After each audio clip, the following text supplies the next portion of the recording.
Right now, as you read this, as you breathe without thinking about it, as your heart moves blood through your body without any conscious instruction from you, you are being kept alive by a system so complex, so perfectly calibrated, so invisible in its operation that most people will go their entire lives without once stopping to appreciate it. You are not kept alive by your own biology alone. You are kept alive by a planet.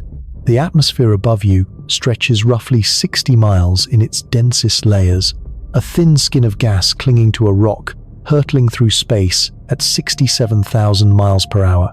That atmosphere weighs approximately 5.5 quadrillion tons, all of it pressing down on you, on every square inch of your body, with a force of 14.7 pounds per square inch. Right now, as you sit still and do nothing, nearly 15 pounds of pressure on every square inch of your skin, and you feel none of it, because your body was built inside this pressure, calibrated to it, dependent on it in ways that go all the way down to the behavior of individual molecules in your blood.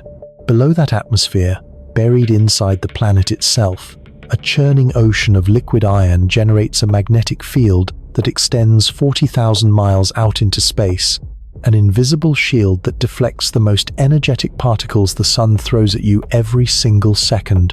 Without it, the solar wind would strip away the atmosphere over millions of years. Without the atmosphere, the oceans would boil away. Without the oceans, life as we understand it would have no medium in which to begin. Above the densest layer of atmosphere, a diffuse band of ozone molecules, each one 3 oxygen atoms bonded together, absorbs the ultraviolet radiation that would otherwise shred the molecular machinery inside your cells. The ozone layer is not thick. If you compressed all of it down to sea level pressure, it would form a layer roughly as deep as the sole of your shoe, 3 millimeters. That is what stands between you and a sun that produces enough ultraviolet radiation to destroy exposed DNA within minutes. None of this requires your attention. None of it asks anything of you. It simply works continuously, relentlessly, the product of 4.5 billion years of planetary physics running in the background of your existence like software you never had to install. Now imagine all of it gone. Not gradually, not one system at a time, giving your body a chance to adjust, to compensate, to find some new equilibrium. All of it, simultaneously, instantly, the pressure dropping to zero in the time it takes you to blink, the radiation shielding disappearing, the thermal regulation of an atmosphere ceasing to exist, the comfortable, familiar, invisible cradle of conditions that Earth has provided you from the moment you were born, simply not there anymore. That is deep space. Not an empty room, not a very cold place, not simply a vacuum you could survive in if you held your breath long enough or wore a thick enough coat. Deep space is an environment where the fundamental physical conditions required for human life do not exist, have never existed, and will never exist naturally. It is not hostile the way a desert is hostile, or the way the deep ocean is hostile. Those places are dangerous, but they exist within the same physical framework as your living room. They have pressure, they have temperature gradients your body can at least partially negotiate, they have matter you can interact with. Deep space has almost none of these things. The word vacuum comes from the Latin vacuus, meaning empty. But empty is not quite right. Deep space is not empty in the way a glass is empty when you drink from it. It is empty in a way that has no everyday analogy, no reference point from ordinary human experience. In the best vacuum chambers we can build on Earth, we can reduce pressure to about 1/10,000,000th of atmospheric pressure. It takes extraordinary technology to achieve this. Pumps that run continuously, chambers sealed to tolerances measured in millionths of an inch. And even then, there are still millions of molecules per cubic centimeter rattling around inside. In interstellar space, the region between star systems, there are roughly 1 to 10 atoms per cubic centimeter. Not molecules, atoms. Single atoms, mostly hydrogen, drifting alone in the darkness, separated from their nearest neighbors by distances measured in centimeters. For comparison, the air in the room where you are sitting right now contains approximately 27 quintillion molecules per cubic centimeter. That is 27 followed by 18 zeros. The difference between the air you breathe and the space between stars is not a matter of degree. It is a difference so extreme that the numbers lose their meaning. You have to feel it differently. Imagine you are standing in a stadium. 100,000 people packed into the stands. Noise, warmth, the physical presence of bodies close to yours. That is the air in your lungs. Now remove all but 10 of those people. Spread them across a space the size of a city. Ask them to shout. The sound they make is so faint it does not register. That is not even close to the emptiness of interstellar space, but it begins to gesture in the direction of what that emptiness means. And it is in this environment, this almost perfectly empty environment, that every threat to human survival operates simultaneously, without hierarchy, without pause, without any interest in whether you are brave or prepared or wearing the right equipment. Most people, when they think about the dangers of space, think about one thing at a time: the cold, or the vacuum, or the radiation. They imagine these as separate problems to be solved separately, one engineering challenge after another, each with its own solution. Build a better suit, add more insulation, thicken the walls. This is a reasonable way to think about engineering problems on Earth. On Earth, problems tend to be isolable. You can fix the roof without worrying about the foundation. You can solve the cold without simultaneously solving the radiation. Deep space does not work this way. In deep space, every threat arrives at once. The moment you are exposed, the pressure problem and the radiation problem and the temperature problem and the oxygen problem all begin simultaneously, each one accelerating the others, each one feeding back into the collapse of the others. It is not a list of challenges. It is a single, unified, total failure of every condition your body requires to function. This is the detail that popular imagination consistently misses, and it is the detail that makes deep space categorically different from every other hostile environment humans have ever faced. A mountaineer on Everest faces cold, altitude, hypoxia. These are serious threats. People die from them, but they arrive gradually, giving the body time to respond, giving the climber time to make decisions. You feel the cold before it kills you. You feel the altitude before it incapacitates you. The environment is hostile, but it is negotiating with you on some level, giving you information, giving you time. Deep space gives you nothing. No warning, no negotiation, no time. The physics begins the moment protection ends. If you enjoy explorations that reach into the darkest and most unforgiving corners of the cosmos, take a moment to like this video and subscribe to this channel. It costs you nothing, and it makes it possible for this work to continue reaching people who want to understand the universe as it actually is, not as we wish it to be. Because what we are about to examine together is not comfortable, it is not reassuring, but it is true. And in a universe that does not care whether the truth is comfortable, understanding it clearly is the only kind of preparation that means anything. We are going to move through each of the forces that make deep space unsurvivable. We are going to understand not just what they do, but why they do it, down to the physics, down to the chemistry, down to what happens inside individual cells. We are going to follow the timeline of what happens to a human body when the protection of Earth disappears, second by second, in the honest and unsparing detail that the subject deserves. And then we are going to go further, because the threats in low Earth orbit, the threats on the journey to Mars, the threats in the space between planets, these are only the beginning. When we reach the space between stars, we will find something that redefines the word hostile. A darkness so complete, a cold so absolute, a radiation environment so relentless that even the engineering solutions we rely on near Earth begin to fail in principle, not just in practice. At the end of this journey, you will understand why the universe beyond this planet is not simply dangerous. It is, by its fundamental nature, incompatible with the existence of anything as fragile, as pressure-dependent, as thermally sensitive, as chemically delicate as a human being. Make yourself comfortable. You are exactly where you need to be to hear this. Let's begin. Right now, every square inch of your body is under siege. Not from disease, not from injury, from air. The atmosphere pressing down on you at this moment delivers 14.7 pounds of force per square inch across your entire body surface. For an average adult, that total force adds up to somewhere in the range of 40,000 pounds. 20 tons of pressure, distributed evenly across your skin, your organs, the walls of your blood vessels, the lining of your lungs. You feel none of it. You have never felt it. Because from the first moment you existed, from the first seconds after your birth, when you drew your first breath, that pressure was already there. Your body did not learn to tolerate it. Your body was built inside it, structured around it, calibrated to function within it, the way a deep-sea fish is calibrated to function under thousands of feet of water. Remove that pressure, and the fish dies. Not slowly, not painfully in the way we mean when we use that word to describe something drawn out and negotiable. It dies the way a structure dies when you remove the load-bearing wall, immediately, completely. Because the pressure was not incidental to how it worked. The pressure was the architecture. This is the first thing deep space does to you, before the radiation reaches you, before the temperature differential begins to matter, before the oxygen runs out, the pressure disappears. And your body, which has never once in its existence experienced the absence of atmospheric pressure, does not know what to do, because there is nothing to do.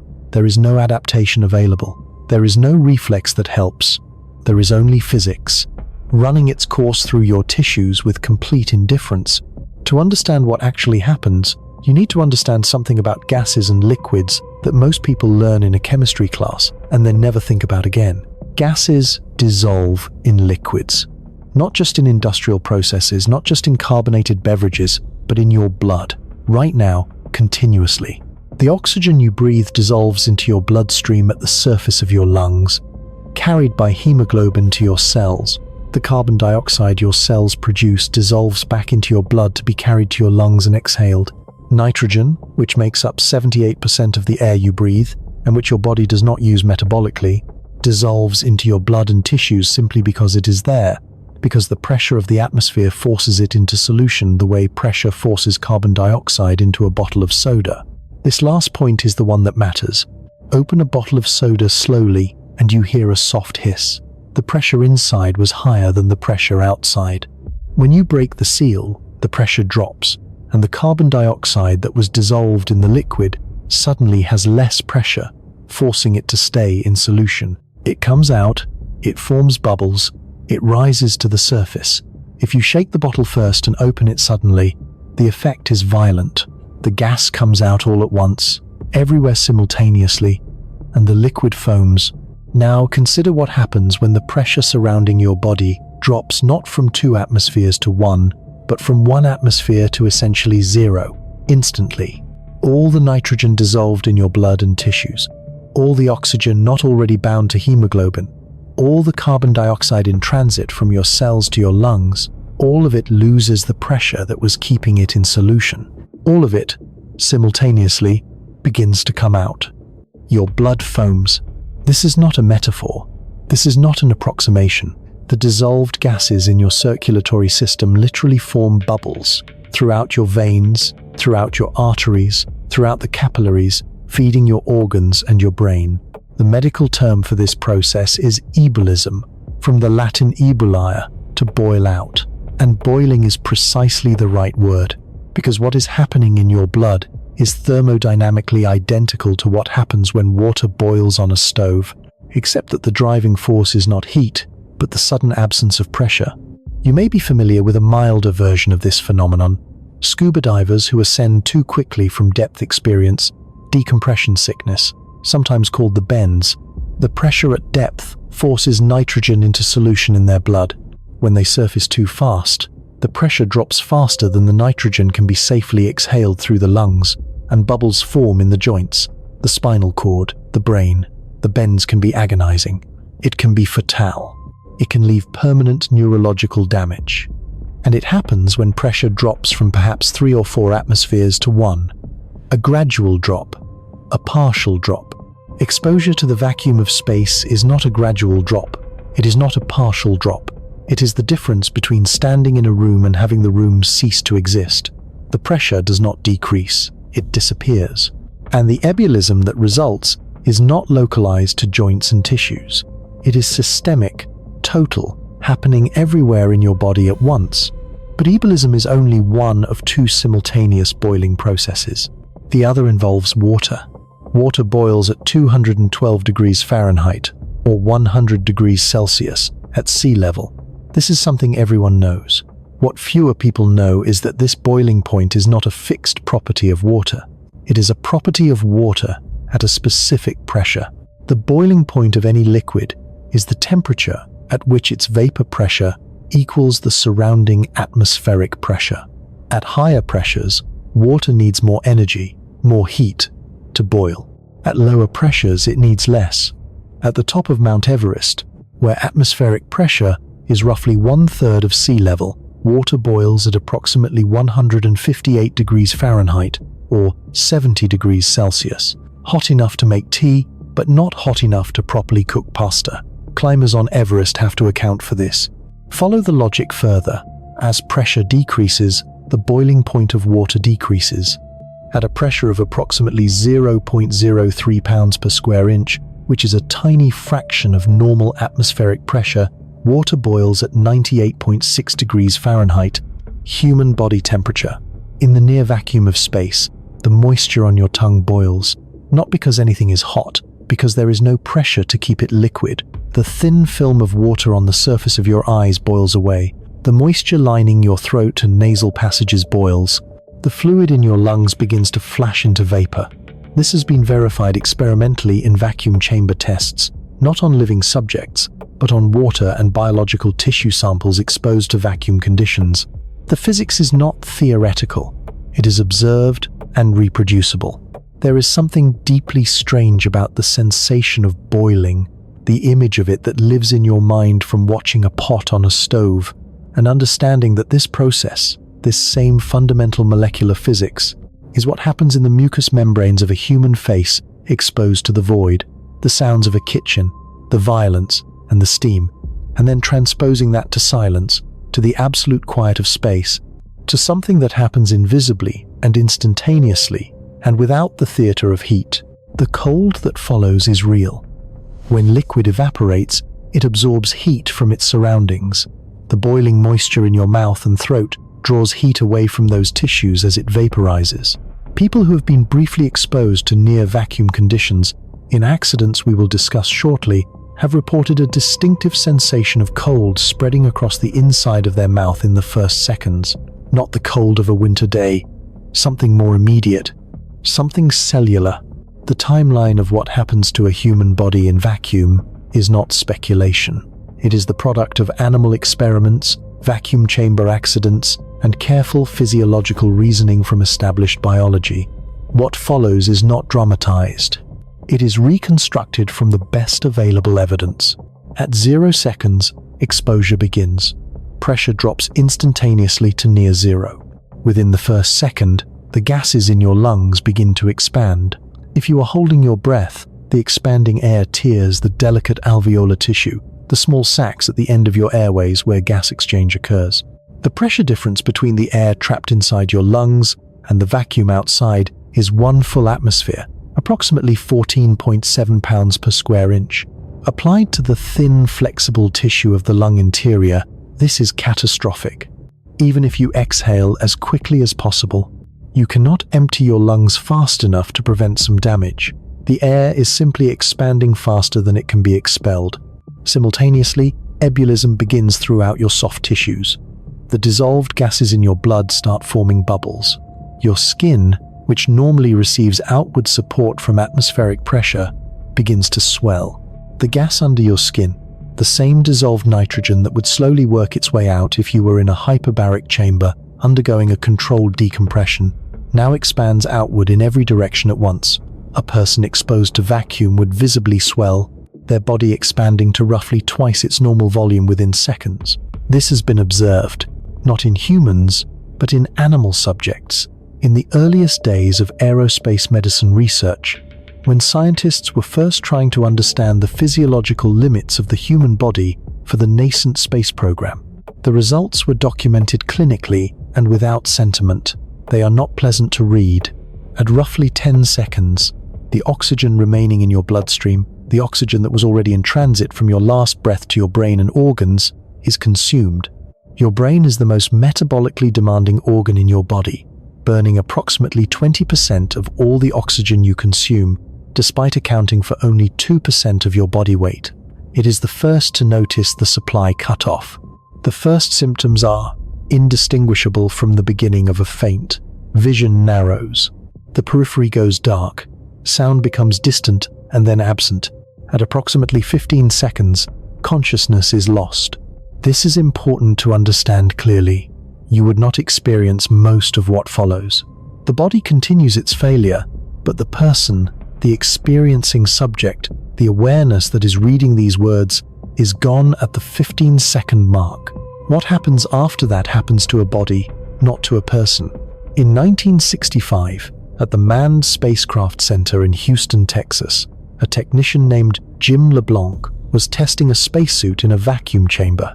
The chamber was being depressurized to simulate the conditions of high altitude. The suit was connected to a pressurization hose that kept it inflated while the surrounding chamber was pumped down to near vacuum.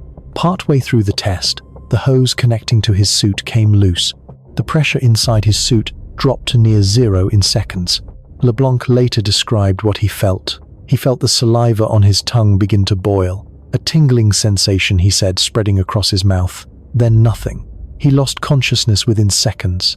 The technicians monitoring the test saw him collapse. They immediately began repressurizing the chamber. The entire exposure lasted approximately 14 seconds. When pressure was restored, LeBlanc regained consciousness almost immediately. He was taken to a medical facility and examined.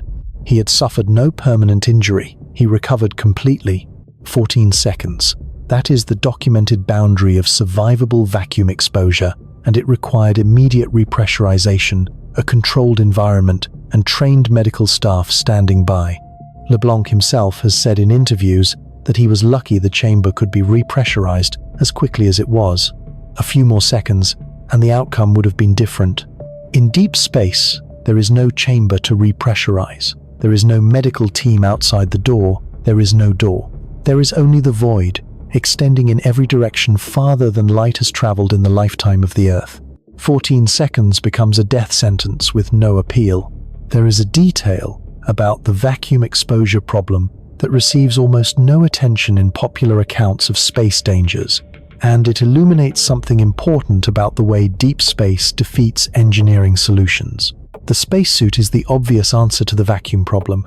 Pressurize the suit and the astronaut survives. This is true, and it works, and it has allowed human beings to perform spacewalks, to repair spacecraft, to plant flags on other worlds. But the solution creates its own set of problems that compound in ways that eventually exceed our ability to solve them completely. A pressurized suit is essentially a balloon. The gas inside pushes outward in every direction against the suit material with equal force.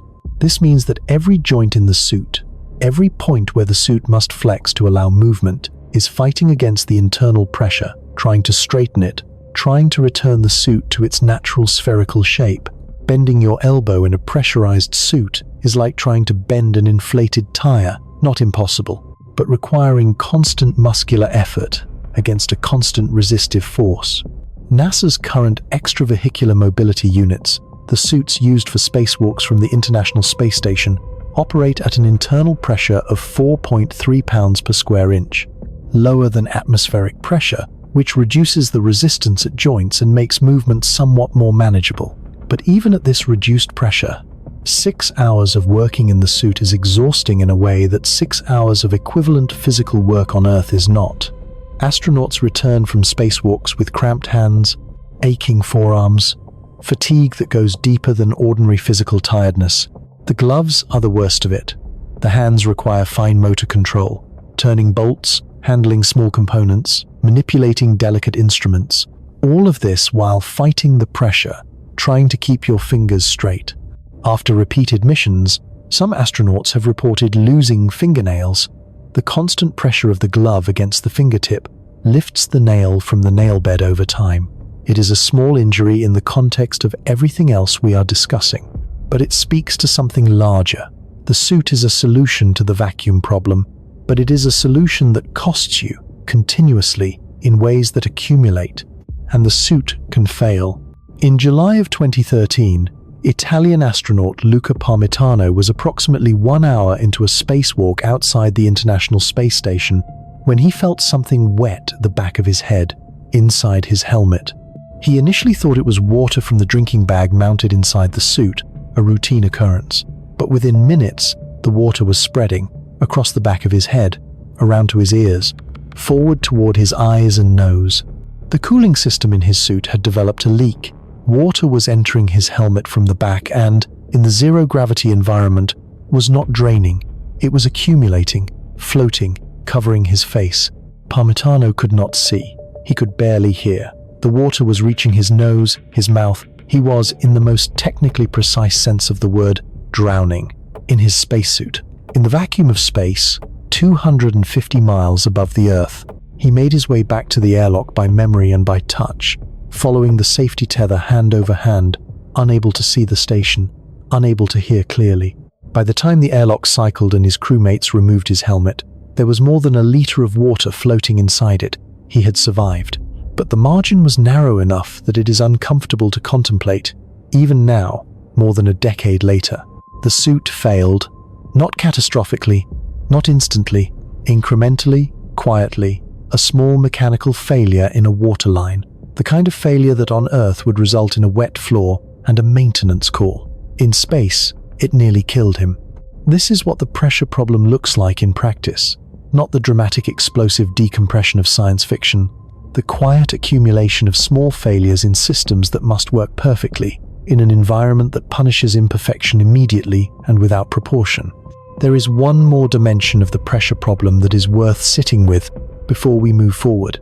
It concerns not the absence of pressure, but the presence of the wrong kind. A pure oxygen environment, which spacesuits use to simplify the atmospheric chemistry and allow lower total pressure while maintaining adequate oxygen partial pressure, is a fire hazard of a particular and terrifying character. On January 27, 1967, astronauts Gus Grissom, Ed White, and Roger Chaffee were inside the Apollo 1 command module during a routine pre-launch test on the pad at Cape Kennedy. The capsule was pressurized with pure oxygen at slightly above atmospheric pressure, standard for ground testing at the time. At 6:31 inches the evening, a short circuit in the wiring ignited materials inside the capsule. In a pure oxygen environment at above atmospheric pressure, materials that would smolder or burn slowly in normal air become, in the most technical sense, explosive. The fire spread in seconds.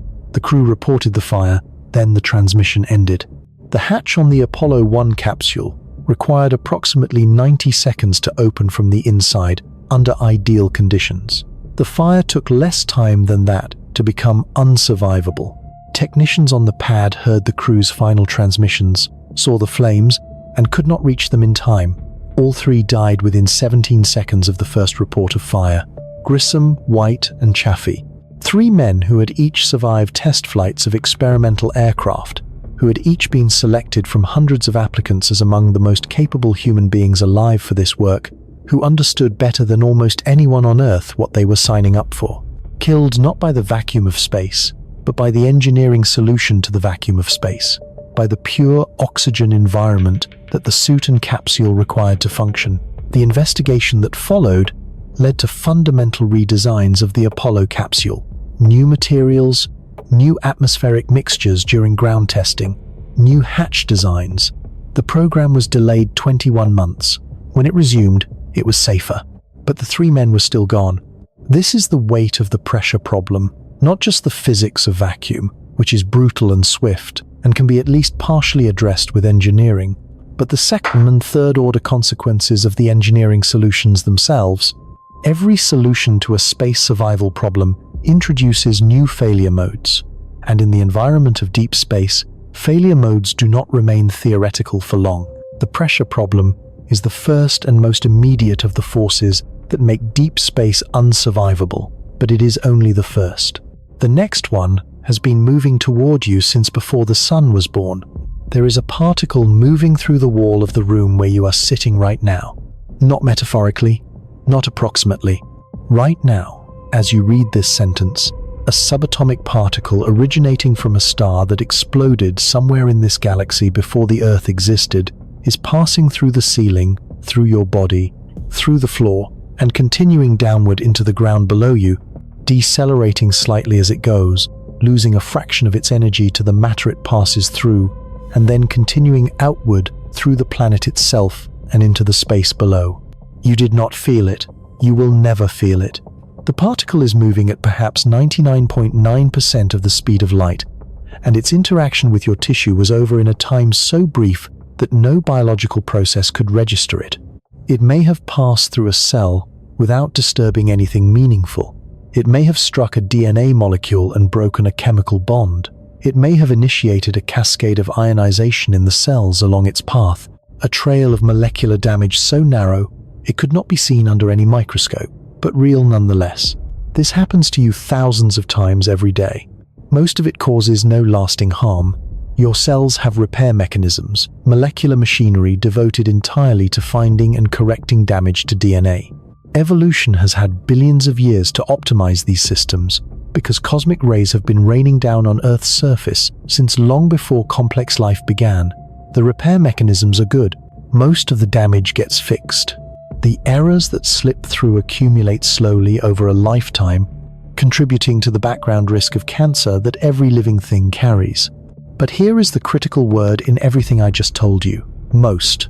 Most of the particles that strike you are relatively low energy. Most of the damage gets repaired. Most of the time the system works. You are alive in part because most is good enough for a creature living on the surface of a planet surrounded by 60 miles of atmosphere and wrapped in a magnetic field extending tens of thousands of miles into space. In deep space, most is no longer the operating condition. In deep space, the full inventory of what the universe throws at you arrives unfiltered, undiminished, with nothing standing between it and you except whatever walls your spacecraft happens to have. And as we will see, those walls are not enough. They cannot be made enough without costs that exceed what current engineering can bear. This is the radiation problem. And unlike the pressure problem, which kills in seconds, the radiation problem kills in months and years, quietly, invisibly, accumulating in your cells like interest on a debt that eventually comes due all at once. To understand galactic cosmic rays, you need to understand what a supernova is, not as a word, but as an event. A star more massive than our sun, perhaps 10 times more massive, perhaps 100 times, burns through its nuclear fuel over millions of years. The energy released by fusion in its core pushes outward against the crushing inward pull of the star's own gravity. This balance, pressure against gravity, is what a star is. It is a negotiation between two forces that lasts for millions of years, and it ends only one way.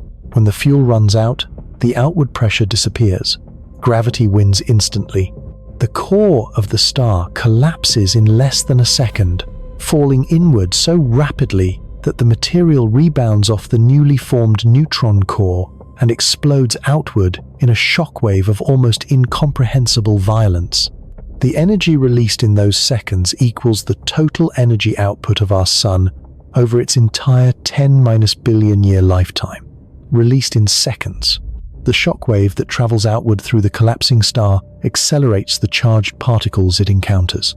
Protons, helium nuclei, the stripped cores of heavier atoms, carbon, oxygen, iron, all of them caught in the expanding shockwave and hurled outward at velocities approaching the speed of light.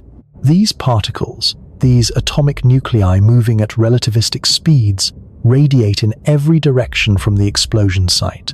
They travel through the galaxy for millions of years, deflected slightly by interstellar magnetic fields, scattered gradually but never stopped, never slowed significantly, because there is almost nothing in interstellar space to slow them. Eventually, some of them reach our solar system. Eventually, some of them reach Earth.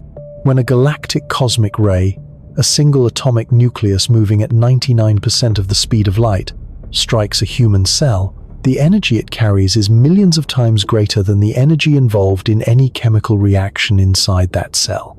The difference in scale is roughly equivalent to comparing the energy of a lit match to the energy of a lightning strike. The particle does not simply damage the cell, it ionizes atoms along its entire path through the tissue, ripping electrons away from molecules, converting stable chemical bonds into unstable free radicals, shattering DNA strands not once, but many times along the particle's trajectory. And then, if the particle is energetic enough and the nucleus heavy enough, something worse happens. The cosmic ray strikes the nucleus of an atom in your tissue, and the collision produces a spray of secondary particles, protons and neutrons, and lighter nuclei knocked loose by the impact, each one carrying energy, each one ionizing its own path through the surrounding tissue. One particle becomes many. The damage fans out from a single point, a cascade of destruction radiating from the initial impact, like cracks spreading from the point where a stone hits glass. This is called a nuclear spallation event, and it is the reason that shielding a spacecraft against galactic cosmic rays is not simply a matter of adding more material. More material means more atoms to be struck by incoming cosmic rays, which means more secondary particles produced, which can sometimes result in greater total radiation dose to the crew inside than they would have received with thinner walls. The solution, in a profound and troubling sense, can make the problem worse. Earth's protection against cosmic radiation operates through two separate systems, and the subtlety of how they work together is worth understanding. The first is the magnetic field. Generated by convective currents of liquid iron in the outer core of the planet, Earth's magnetic field extends outward into space in a teardrop shape, compressed on the sunward side by the solar wind, and stretched into a long tail on the far side. At its widest, the magnetosphere extends roughly 40,000 miles toward the Sun and hundreds of thousands of miles away from it. Charged particles moving through a magnetic field are deflected. The degree of deflection depends on the particle's charge, its mass, and its velocity. Lower energy particles are deflected more strongly. Higher energy particles, which have more momentum, are deflected less. The most energetic galactic cosmic rays, the ones with the highest energies and the most potential for biological damage, pass through the magnetosphere with relatively little deflection. But a large fraction of the incoming particle radiation, the solar wind particles, the lower energy cosmic rays, the particles ejected during solar flares, these are caught by the magnetic field and channeled toward the poles, where they spiral down into the upper atmosphere and produce the aurora borealis and aurora australis, the northern and southern lights. The light show is beautiful. What it represents is more significant. It is the visible evidence of a planetary defense system, the energy of incoming charged particles converted to light rather than allowed to penetrate to the surface where living things are. The second system is the atmosphere itself. Even particles that make it through the magnetic field must pass through the atmosphere before reaching the surface. The atmosphere is not space, it has matter. Atoms and molecules that incoming high-energy particles can strike, initiating the same spallation cascades we discussed. But up in the stratosphere, far above the surface, where the secondary particles lose most of their energy before they can reach the ground. By the time a galactic cosmic ray's secondary cascade reaches sea level, the individual particles carry far less energy than the original. Most of the biological damage has been absorbed by tens of miles of air. Together, these two systems reduce the radiation dose at Earth's surface to a level that the repair mechanisms of living cells can mostly handle. Not perfectly, not without cost, but sufficiently. In low Earth orbit, at the altitude of the International Space Station, approximately 250 miles up, the magnetic field still provides significant protection. The station orbits within the magnetosphere. Solar particles are still largely deflected. The station is still shielded from the most intense bursts of charged particles from solar flares, but the atmosphere below is now relevant only as background. The cosmic rays that would have been absorbed by tens of miles of air now arrive unattenuated. Astronauts on the International Space Station receive radiation doses approximately 150 to 200 times higher than people living on Earth's surface. Read that again. Not 50% higher, not twice as high, 150 to 200 times higher. A 6-month mission to the ISS delivers a radiation dose that measurably increases an astronaut's lifetime cancer risk. The increase is estimated at approximately 1%. This is considered acceptable, within the bounds of occupational risk that trained volunteers can reasonably assume. NASA has established career radiation dose limits for its astronauts, limits calculated to keep the excess cancer risk below a defined threshold over an entire career. These limits are real constraints on how long any given astronaut can serve, how many missions they can fly, how much cumulative time they can spend in space. 1% of increased cancer risk for 6 months at the International Space Station, still partially protected by the magnetosphere. Beyond the magnetosphere, the numbers change dramatically. A mission to Mars requires approximately 6 to 9 months of travel each way, depending on the orbital alignment of the two planets when the mission launches. During that transit, the spacecraft is in deep space, beyond the protective bubble of Earth's magnetic field, exposed to the full flux of galactic cosmic rays and to the variable but sometimes intense radiation from solar particle events. NASA's estimates, based on measurements taken by the Curiosity rover during its transit to Mars, suggest that the radiation dose during a round trip to Mars would increase an astronaut's lifetime cancer risk by approximately 5%. 5 percentage points added to whatever baseline risk they already carry from genetics, from lifestyle, from the natural background radiation of living on Earth. 5% is considered to be at or near the limit of acceptable occupational risk for a trained volunteer who fully understands what they are assuming. It is not a trivial number. It is the difference, statistically, between a group of people where roughly 40% develop cancer at some point in their lives and a group where roughly 45% do, real people, real cancers, real deaths that would not have occurred if those people had stayed on Earth. And 5% is for a Mars mission, the closest planetary destination in the solar system, the most accessible target for human exploration.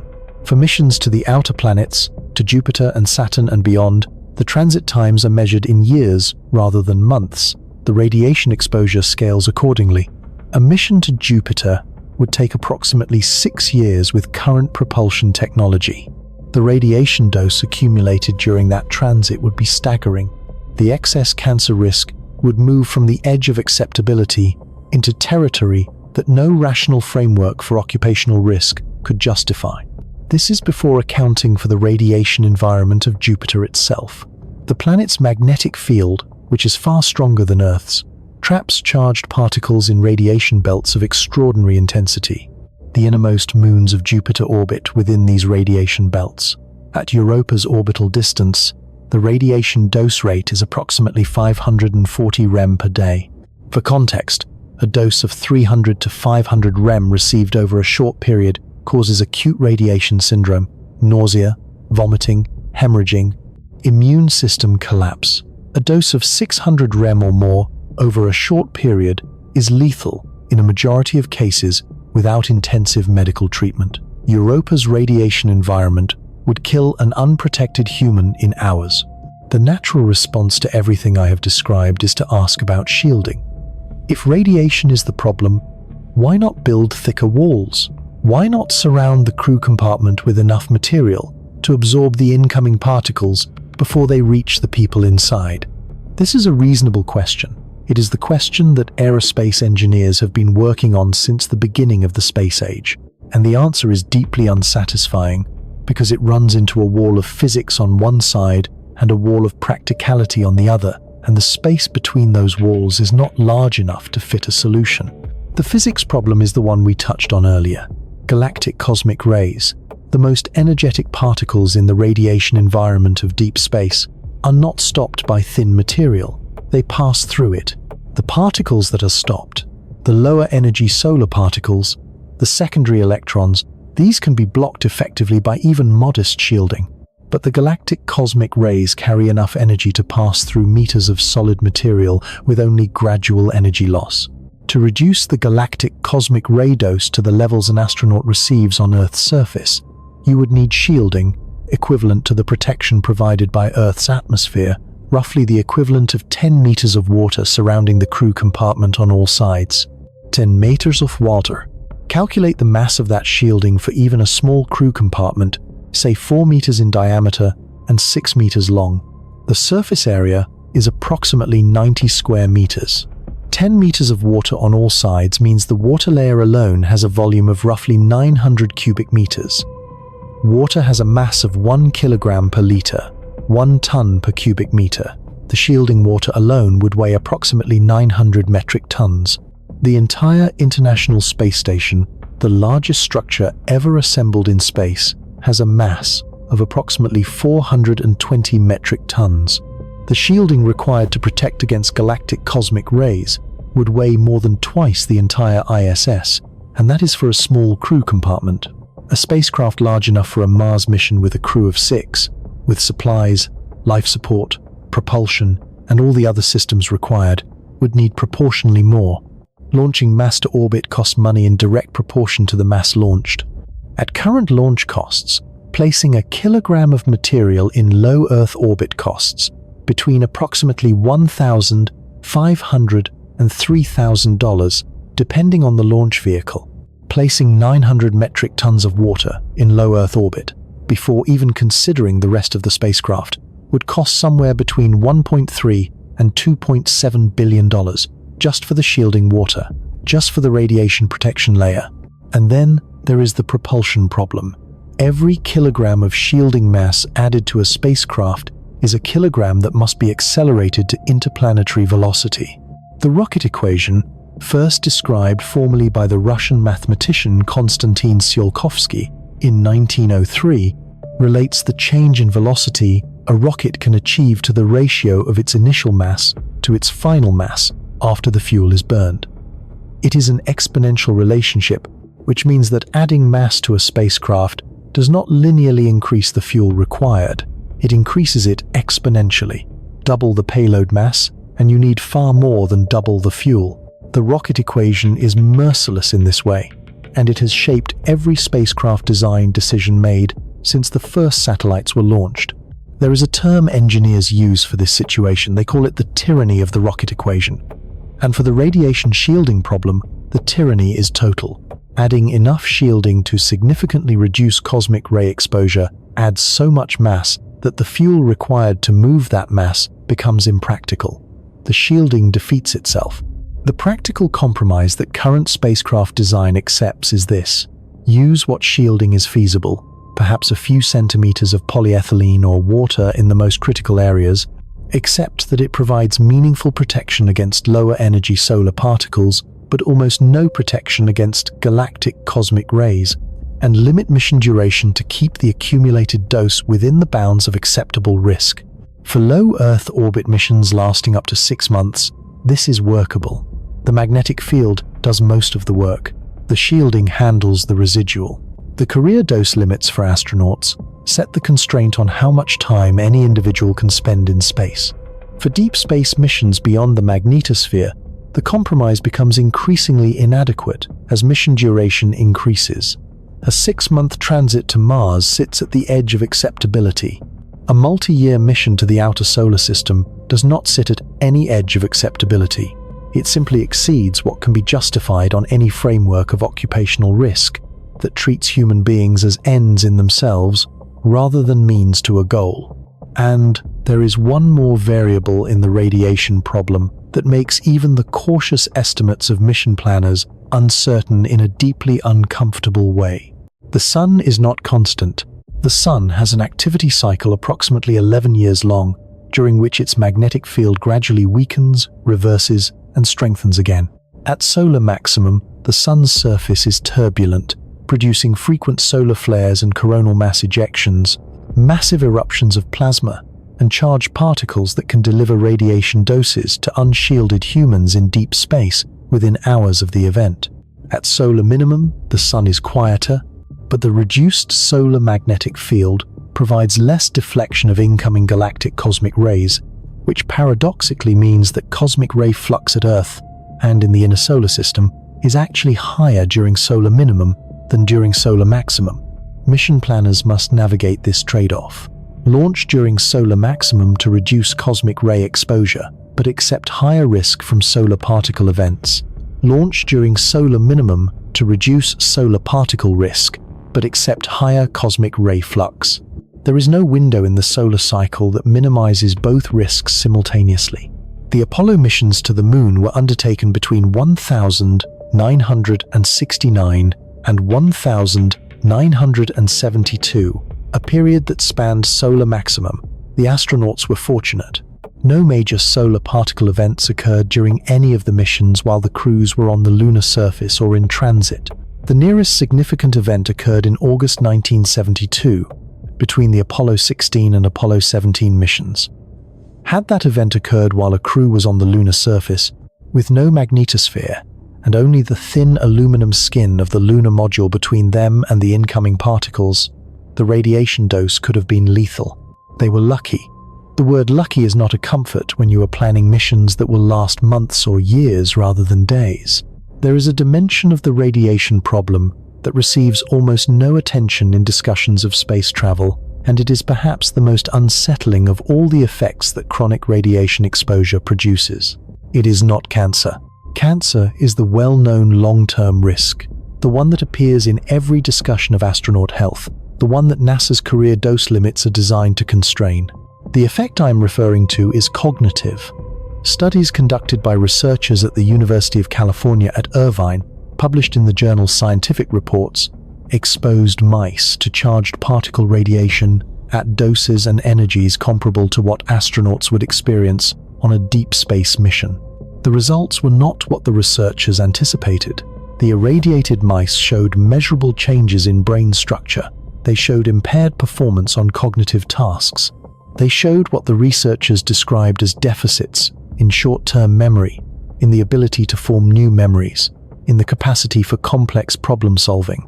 They showed increased anxiety-like behaviors in tests designed to measure stress responses. These were not effects of acute radiation sickness. The doses were not large enough to cause the classical symptoms of radiation poisoning.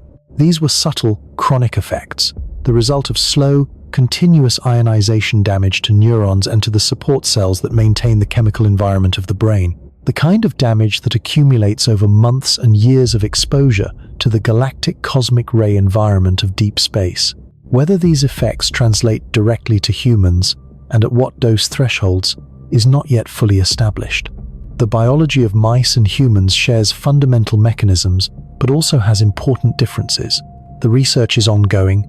The picture is not complete, but consider what it means if it does translate. A crew of astronauts on a 20-month round trip to Mars, spending the transit in the full galactic cosmic ray environment, arrives at their destination with measurably impaired memory, impaired problem-solving, impaired stress response.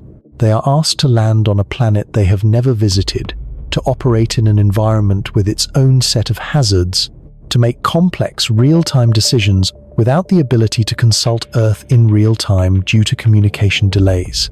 They are asked to do this while the very cognitive tools they need to do it are quietly, invisibly compromised. This is not a scenario that mission planners have found a satisfying answer to. It is a scenario that mission planners are still trying to fully characterize. The radiation problem does not announce itself. It does not arrive with the immediate, violent clarity of vacuum exposure. It works quietly, patiently, over months and years, rewriting the molecular instructions in your cells and the electrochemical architecture of your brain. By the time the effects become obvious, the damage is already done. The exposure has already accumulated. The debt has already come due, and it is waiting for you the moment you leave the shelter of the only magnetic field you have ever known.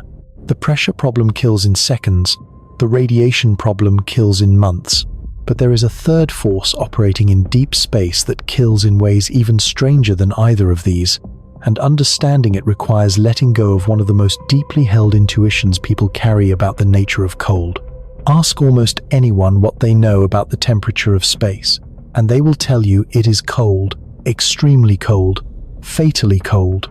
They will tell you that exposure to space would freeze a human being almost instantly, that the body would become rigid and glassy within seconds, preserved like something pulled from a laboratory freezer.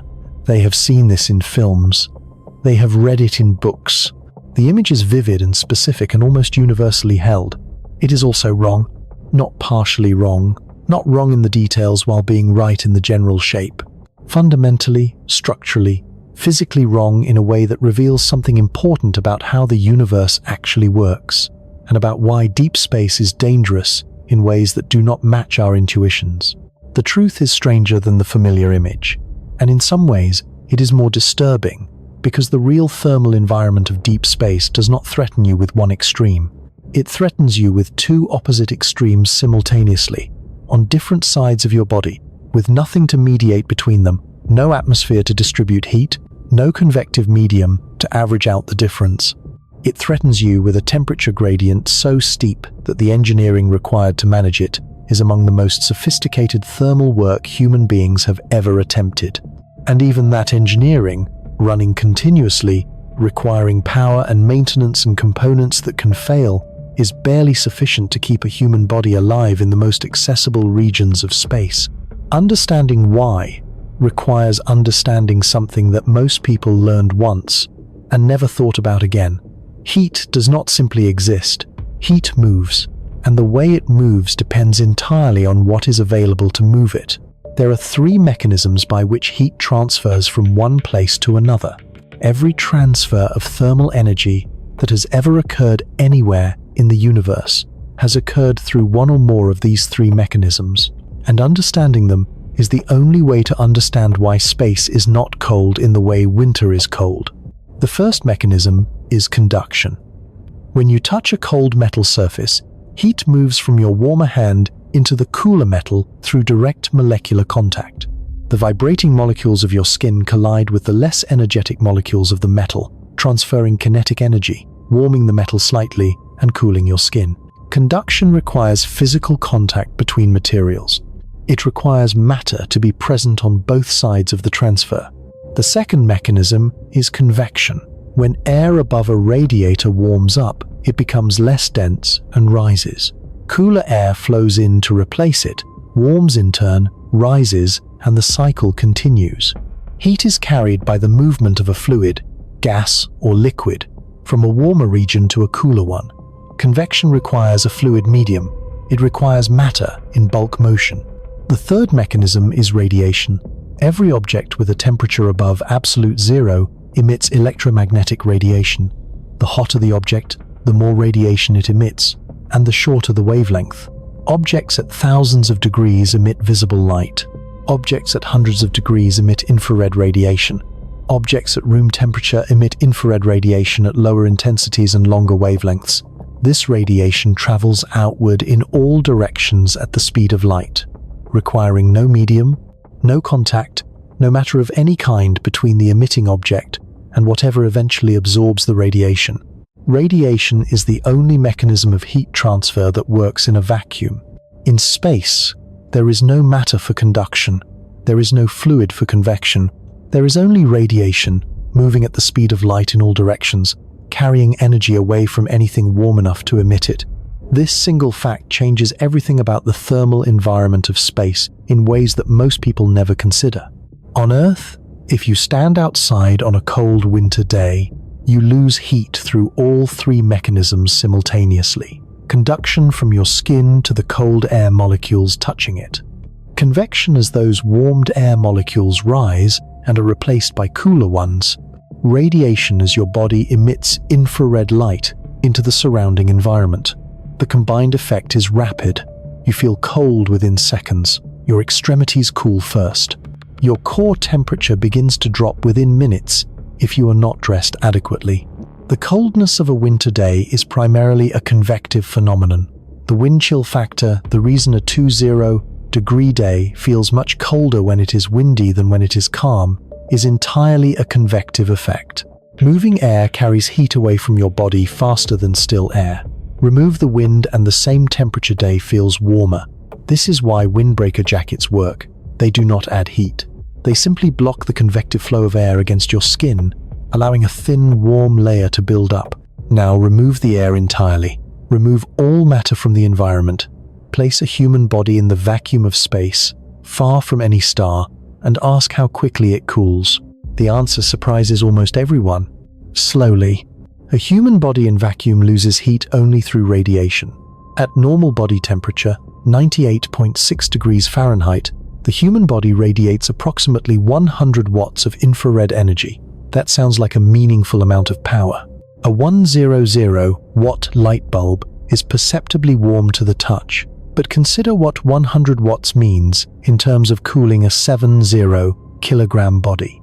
The specific heat of the human body, the energy required to change its temperature by 1 degree, is approximately 3,500 joules per kilogram per degree Celsius. For a 70 kilogram person, that is 245,000 joules per degree.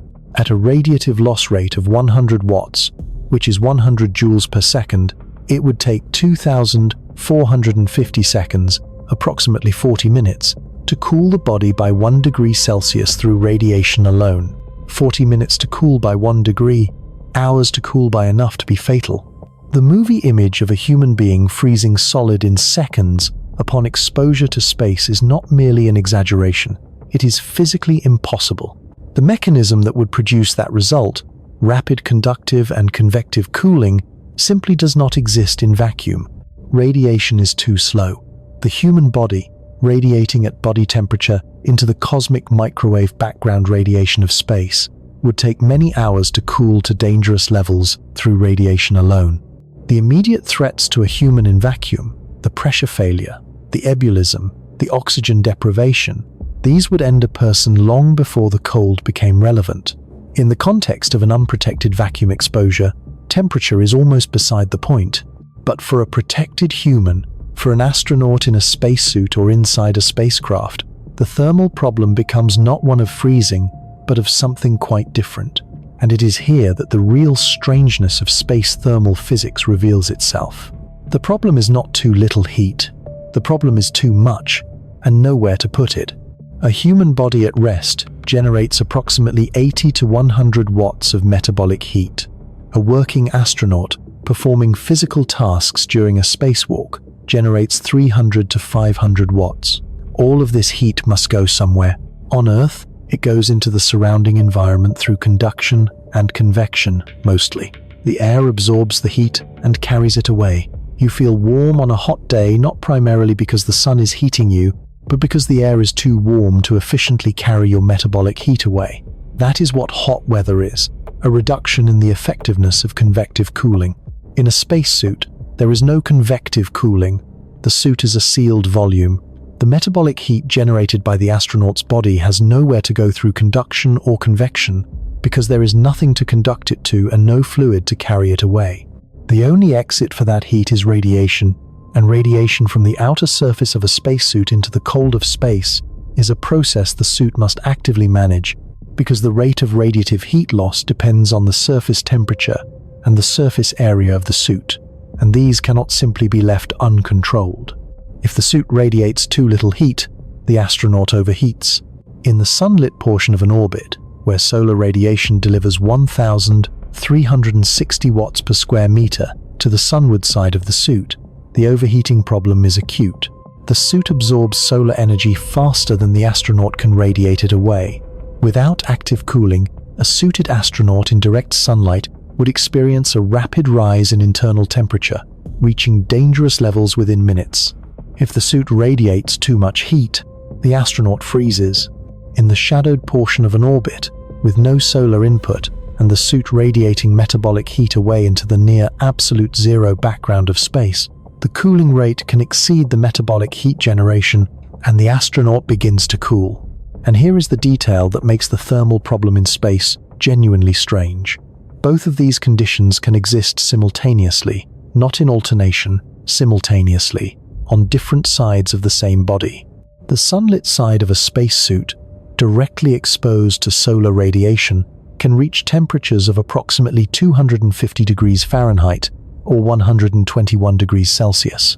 The shadowed side of the same suit, facing away from the sun into the cold darkness of space, can be at approximately negative 250 degrees Fahrenheit or negative 157 degrees Celsius.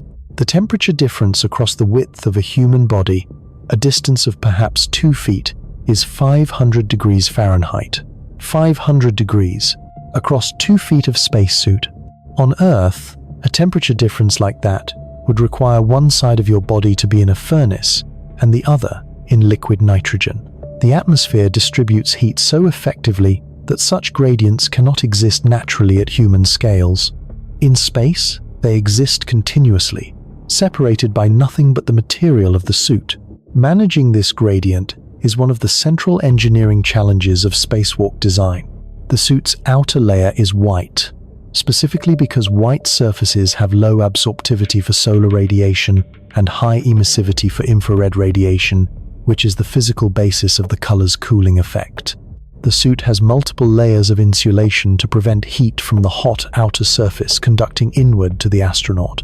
And critically, the suit has an active cooling system, a liquid cooling garment worn against the skin, a network of thin tubes carrying temperature-controlled water across the entire body surface, absorbing metabolic heat and carrying it to a heat exchanger in the suit's life support backpack, where it is radiated away into space from controlled surfaces designed to maximize radiative cooling efficiency.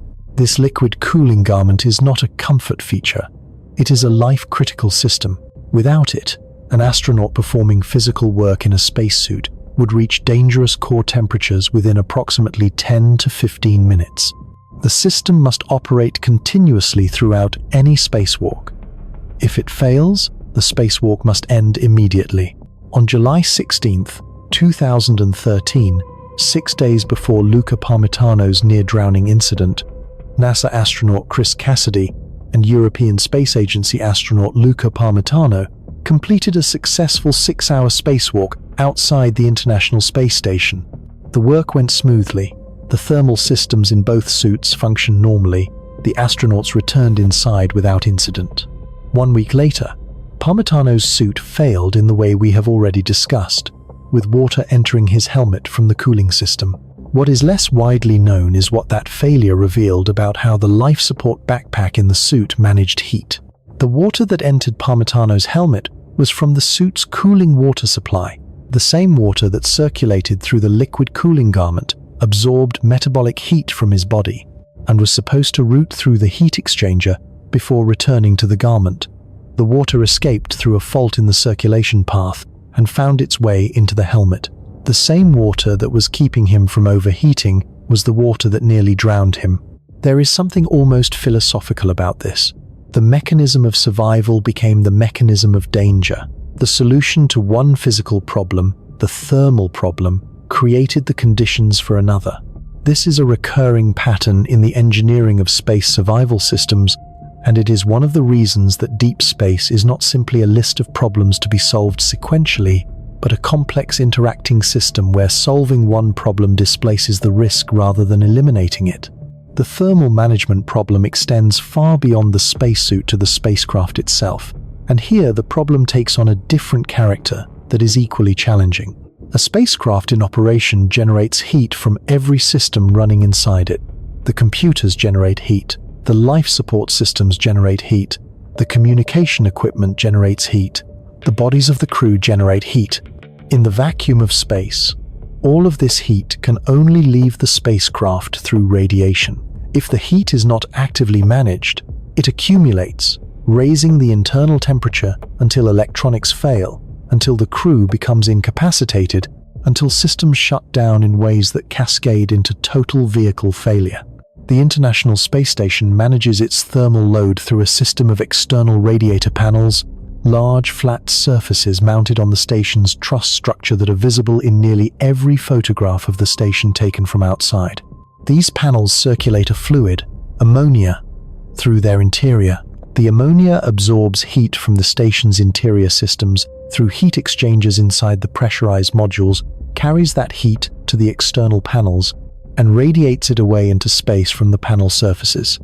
The system runs continuously, 24 hours a day. Every day the station is occupied. It is not a backup system or a contingency measure. It is as fundamental to the habitability of the station as the oxygen supply. The radiator panels on the ISS have a combined area of approximately 2,500 square feet, roughly equivalent to the floor area of a large house. This surface area is what the station needs to radiate away the heat generated by all its systems and all its crew. If a significant fraction of those panels were damaged or lost, the station would begin to overheat. The thermal margin is not large. It is sized carefully to the station's heat load, with some redundancy but not unlimited redundancy. On February 6, 2013, mission controllers noticed a pressure drop in one of the station's external cooling loops. The loop used ammonia to carry heat from the station's systems to the radiator panels. A valve had malfunctioned, and ammonia was leaking into space. The affected cooling loop shut down automatically. The systems connected to that loop lost their primary cooling. Backup cooling systems activated, but at reduced capacity. The station was managing, but barely. Over the following days, mission controllers worked to diagnose the problem and plan a response. 2 emergency spacewalks were conducted on May 11th and May 13th, 2013, to replace the faulty pump controller unit and restore the cooling loop to operation. The spacewalks were more complex and more rushed than standard operations. Multiple crew members were outside simultaneously at points, increasing the risk. The work required removing and replacing components, never designed to be serviced by suited astronauts, using tools improvised from what was available on the station. The cooling system was restored. The station returned to normal thermal operation. But for several days, the margin between habitable and uninhabitable had been thin enough to require emergency action under time pressure, the worst conditions in which to conduct intricate work outside a spacecraft in the vacuum of space. Now carry the thermal management problem outward from Earth orbit to deep space, and the challenges multiply in ways that are not always obvious. Close to the Sun, the dominant thermal problem is heat rejection. Solar input is intense. The spacecraft must radiate away both the solar energy it absorbs and the waste heat from its own systems. The radiator panels must be large enough and well positioned enough to manage both loads simultaneously. The design must account for different orbital positions, different angles of solar illumination, different configurations of the spacecraft as it maneuvers or changes orientation. Further from the Sun, the dominant thermal problem inverts. At Jupiter's distance, solar irradiance is approximately 4% of its value at Earth. At Saturn, approximately 1%. A spacecraft at Saturn receives almost no solar input. The thermal problem is now keeping the crew and the critical systems warm enough to function, while simultaneously managing the waste heat from the nuclear power systems that such a mission would require. The spacecraft radiates heat continuously, and with almost no solar input to compensate, internal temperatures will drop unless the heating is actively managed. In interstellar space, the problem becomes more extreme still. No nearby star, no solar input of any significance. The only external radiation is the cosmic microwave background, the faint afterglow of the Big Bang, at a temperature of approximately 2.7 Kelvin or -454 degrees Fahrenheit. The spacecraft must generate all its own heat through nuclear reactors or similar systems, maintain internal temperatures compatible with human life and with the operation of sensitive electronics, and radiate away the waste heat from those systems while managing the gradient between the intensely cold external environment and the human habitable interior. The insulation required, the power systems required, the radiator area required, the mass of all these systems, all of this feeds back into the rocket equation, into the tyranny of mass we discussed when considering radiation shielding. Every thermal management component added to a spacecraft is mass that must be accelerated, mass that requires fuel, fuel that is itself mass. The equation is merciless, and it compounds. There is one final thermal phenomenon in deep space that is worth understanding, not because it is the most dangerous, but because it illustrates something profound about the nature of the environment. The cosmic microwave background radiation, the 2.7 Kelvin thermal bath that fills all of space, is not simply cold. It is the oldest light in the universe. It was emitted approximately 380,000 years after the Big Bang, when the universe had cooled enough for hydrogen atoms to form and for light to travel freely for the first time. Before that moment, the universe was an opaque plasma, too hot and too dense for photons to travel any distance without being absorbed. After that moment, the universe became transparent, and the light that was released at that transition has been traveling ever since, in every direction, filling every cubic centimeter of space. It has been cooling as the universe expanded. When it was first emitted, it was hot enough to glow visibly. Over 13.8 billion years, The expansion of the universe has stretched its wavelength by a factor of more than 1,000, cooling it from thousands of degrees to 2.7 Kelvin. From visible light to microwave radiation so faint it took decades of increasingly sensitive instruments to detect. A human body floating in interstellar space would be immersed in this radiation from every direction simultaneously. It would absorb it and emit its own infrared radiation in return. The net flow of energy would be outward, from the relatively warm body into the cold background radiation, and the body would slowly cool, over hours, over days, eventually reaching thermal equilibrium with the background. At 2.7 Kelvin, at negative 454 degrees Fahrenheit, at a temperature where every chemical reaction that constitutes life has long since stopped. But here is the thing to sit with. The light surrounding that body, the light filling that darkness, is 13.8 billion years old. It left its source before the Earth existed, before the Sun existed, before the Milky Way had taken its current shape. It has been traveling since a time so remote that no number attached to it carries intuitive meaning. And it is cold. The oldest light in the universe is cold. The first light that ever traveled freely through space has been traveling so long that it has cooled to within 2.7 degrees of absolute zero. This is the thermal environment of deep space, not the sharp cold of a winter morning, which is really just the absence of sufficient solar heating, mediated by an atmosphere that distributes whatever warmth remains. Not the cold of a laboratory freezer or a cryogenic storage vessel, which are engineered environments defined by comparison to the warmth nearby. The cold of deep space is the cold of time itself, of distance, of the slow cooling of a universe that has been expanding for nearly 14 billion years, carrying its original warmth outward in every direction until it is almost gone. And in that cold, with that ancient light pressing against you from every direction, the heat your body generates, the 100 watts of metabolic warmth that your cells produce every second, is not nothing. It is a small, specific, temporary pocket of chemistry running against the direction of the universe, maintaining itself through constant effort, dependent on oxygen and pressure and temperature regulation and 100 other conditions that do not exist naturally anywhere in deep space. It is, in a precise physical sense, remarkable. It is also, in a precise physical sense, fragile. And fragility in deep space does not go unnoticed for long. Everything we have discussed so far, the pressure that disappears, the radiation that accumulates, the thermal extremes that exist simultaneously on opposite sides of a human body, all of it points toward the same conclusion. Deep space does not simply present challenges that require courage to overcome. It presents physical conditions that require engineering to survive. Continuous, sophisticated, unforgiving engineering, running without interruption, tolerating no significant failure, for the entire duration of any human presence beyond the protection of Earth. This engineering exists. We have built it.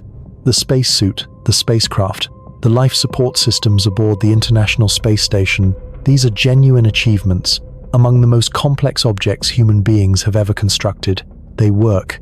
People are alive because of them. People have walked on another world because of them. But they work within limits. And understanding those limits, understanding where the engineering succeeds and where it reaches its boundaries, is essential to understanding why deep space remains, even with everything we have built, fundamentally hostile to human survival in ways that cannot be fully engineered away. The limits are not primarily limits of imagination or ambition. They are limits imposed by physics, by the rocket equation, by the behavior of materials under extreme conditions, by the irreducible complexity of systems that must perform thousands of functions simultaneously without failure, for months or years at a time, in an environment that provides no assistance and accepts no excuses. Begin with the spacesuit, because it is the most immediate interface between a human body and the vacuum of space, and because its limitations reveal something fundamental about the engineering of survival in a hostile environment. A modern extravehicular mobility unit, the suit NASA astronauts wear for spacewalks from the International Space Station, is not a garment. It is a spacecraft. A personal, wearable spacecraft, designed to provide everything a human body needs to survive in the vacuum of space for up to 8 hours. Pressure, oxygen, carbon dioxide removal, thermal regulation, communication, mobility, power. Each of these functions is performed by a dedicated subsystem. The pressure garment assembly, the innermost layers of the suit, maintains the internal pressure at 4.3 pounds per square inch. The primary life support system, the backpack mounted on the suit's hard upper torso, contains the oxygen supply, the carbon dioxide removal canisters, the cooling water circulation pump, the power supply, the communications equipment, and the display and control module that allows the astronaut to monitor all suit systems. The thermal micrometeoroid garment, the outermost layer, provides thermal insulation, protection against small debris impacts, and the reflective white surface that manages solar heat load. The suit has 14 layers of material in its primary construction, 14 distinct layers, each performing a specific function, assembled with tolerances measured in fractions of a millimeter, tested to failure in vacuum chambers and thermal cycling equipment before any human being is allowed to wear it in space. It weighs approximately 280 pounds on Earth. In the zero gravity of space, weight is irrelevant, but mass and inertia are not. Moving 280 pounds of suit requires force. Stopping it requires equal and opposite force. Every motion the astronaut makes is opposed by the inertia of the suit around them, and every motion that begins must eventually be arrested by the astronaut's own muscles because there is nothing else to stop it. Overcorrect a movement, apply slightly too much force while repositioning yourself relative to the spacecraft's hull, and you continue moving until you run out of tether or grab something to stop yourself. This is not theoretical. Astronauts spend hundreds of hours training in neutral buoyancy facilities, enormous swimming pools in which suits are carefully weighted to be neutrally buoyant in water, approximating the zero-gravity experience as closely as possible on Earth. They practice every procedure they will perform in space, every tool manipulation, every body position, every sequence of movements required for each task. They practice until the procedures are memorized well enough to be performed in the dark, in silence, by touch alone. And even with all of that preparation, spacewalks are exhausting in a way that comparable physical work on Earth is not, because every movement fights the suit. The gloves are where this fight is felt most acutely. The human hand is capable of extraordinary fine motor control, the product of millions of years of evolutionary refinement. Opposing thumb, flexible fingers, sensitive proprioception, the ability to feel the resistance of an object and modulate grip force accordingly. These capabilities are what allow a surgeon to suture a wound, a musician to play an instrument, an engineer to manipulate small components with precision. A pressurized spacesuit glove compromises nearly all of these capabilities simultaneously. The glove must maintain pressure. It must flex enough to allow gripping motions. It must protect against the thermal extremes of the space environment. It must protect against micrometeorite impacts. It must allow the astronaut to feel, at least partially, what their hands are doing. All of these requirements conflict with each other. A thicker, more protective glove is stiffer and reduces tactile sensitivity. A thinner glove improves dexterity but reduces protection. The pressure inside the glove, necessary for survival, continuously resists every attempt to close the fingers, trying to return the glove to its natural inflated open hand shape. Gripping a tool for 6 hours while fighting the constant spring tension of the pressurized glove is the kind of sustained muscular effort that produces deep fatigue in the intrinsic muscles of the hand. Some astronauts have returned from long spacewalks with hands so fatigued they could barely grip a cup. Some have developed blisters on their fingertips from the sustained friction of the glove interior against the skin. And some, over the course of multiple missions and many hours in gloves, have experienced a more serious consequence. The sustained pressure of the glove against the fingertip, repeated over many hours across multiple spacewalks, can cause the nail to separate from the nail bed. The medical term is fingernail delamination. It is exactly what it sounds like. The nail lifts away, partially or completely, a consequence of repeated pressure-induced trauma to the tissue beneath. It is painful, It is debilitating during the mission, and it is an injury caused not by the hostile environment outside the suit, but by the suit itself.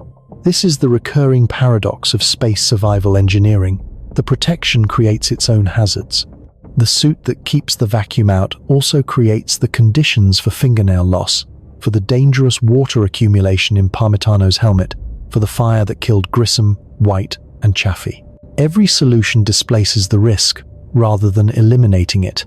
Every additional layer of protection introduces new failure modes that did not exist before the protection was added. The carbon dioxide removal system in the spacesuit illustrates this displacement problem with particular clarity. You exhale carbon dioxide with every breath. At normal concentrations in the air, carbon dioxide is harmless. At elevated concentrations, it becomes toxic. At approximately 1% concentration, you begin to notice it as a slight shortness of breath. At 3%, headache, dizziness, impaired judgment. At 5%, incapacitation. At higher concentrations, loss of consciousness and death. In a sealed spacesuit, the carbon dioxide you exhale accumulates in the suit's atmosphere, unless actively removed. The primary removal system uses lithium hydroxide canisters, cylinders packed with lithium hydroxide granules that react chemically with carbon dioxide, binding it into a solid compound and removing it from the breathing air. The reaction is reliable and well understood. Lithium hydroxide plus carbon dioxide produces lithium carbonate and water. The CO2 is chemically locked away. The air returning to the astronaut is clean. But lithium hydroxide canisters have finite capacity. Each canister can absorb a specific quantity of carbon dioxide before it is saturated and the reaction stops. Once saturated, the canister must be replaced. Suits are loaded with canisters rated to last the planned duration of the spacewalk, plus a margin for contingency. For a standard 6 to 8 hour spacewalk, the margin is calculated carefully. It is not unlimited. If a spacewalk runs significantly over time, if an emergency requires the astronaut to remain outside longer than planned, the carbon dioxide removal capacity becomes a constraint, not an abstract engineering constraint, a physiological countdown. As the canisters approach saturation, CO2 levels in the suit begin to rise. The astronaut begins to feel the effects: headache, difficulty concentrating, a growing sense of urgency that is both psychological and, at elevated levels, pharmacological, because elevated CO2 directly affects the respiratory center of the brain, triggering an increasingly insistent drive to breathe more deeply, to exhale more forcefully, to do something about the suffocating sensation, even when the oxygen supply itself is entirely adequate. The International Space Station carries replacement canisters. Standard spacewalks have margins adequate for reasonable extensions, but in an emergency requiring extended time outside, in a situation where the astronaut cannot return to the airlock on schedule, the CO2 clock is running. And unlike the pressure problem, which announces itself immediately and catastrophically, rising CO2 announces itself gradually through symptoms that can be mistaken for exertion, for anxiety, for the ordinary discomfort of difficult work in a demanding environment. The cognitive impairment arrives before the astronaut recognizes it as CO2 toxicity rather than tiredness. By the time the impairment is obvious, the canister may be nearly exhausted.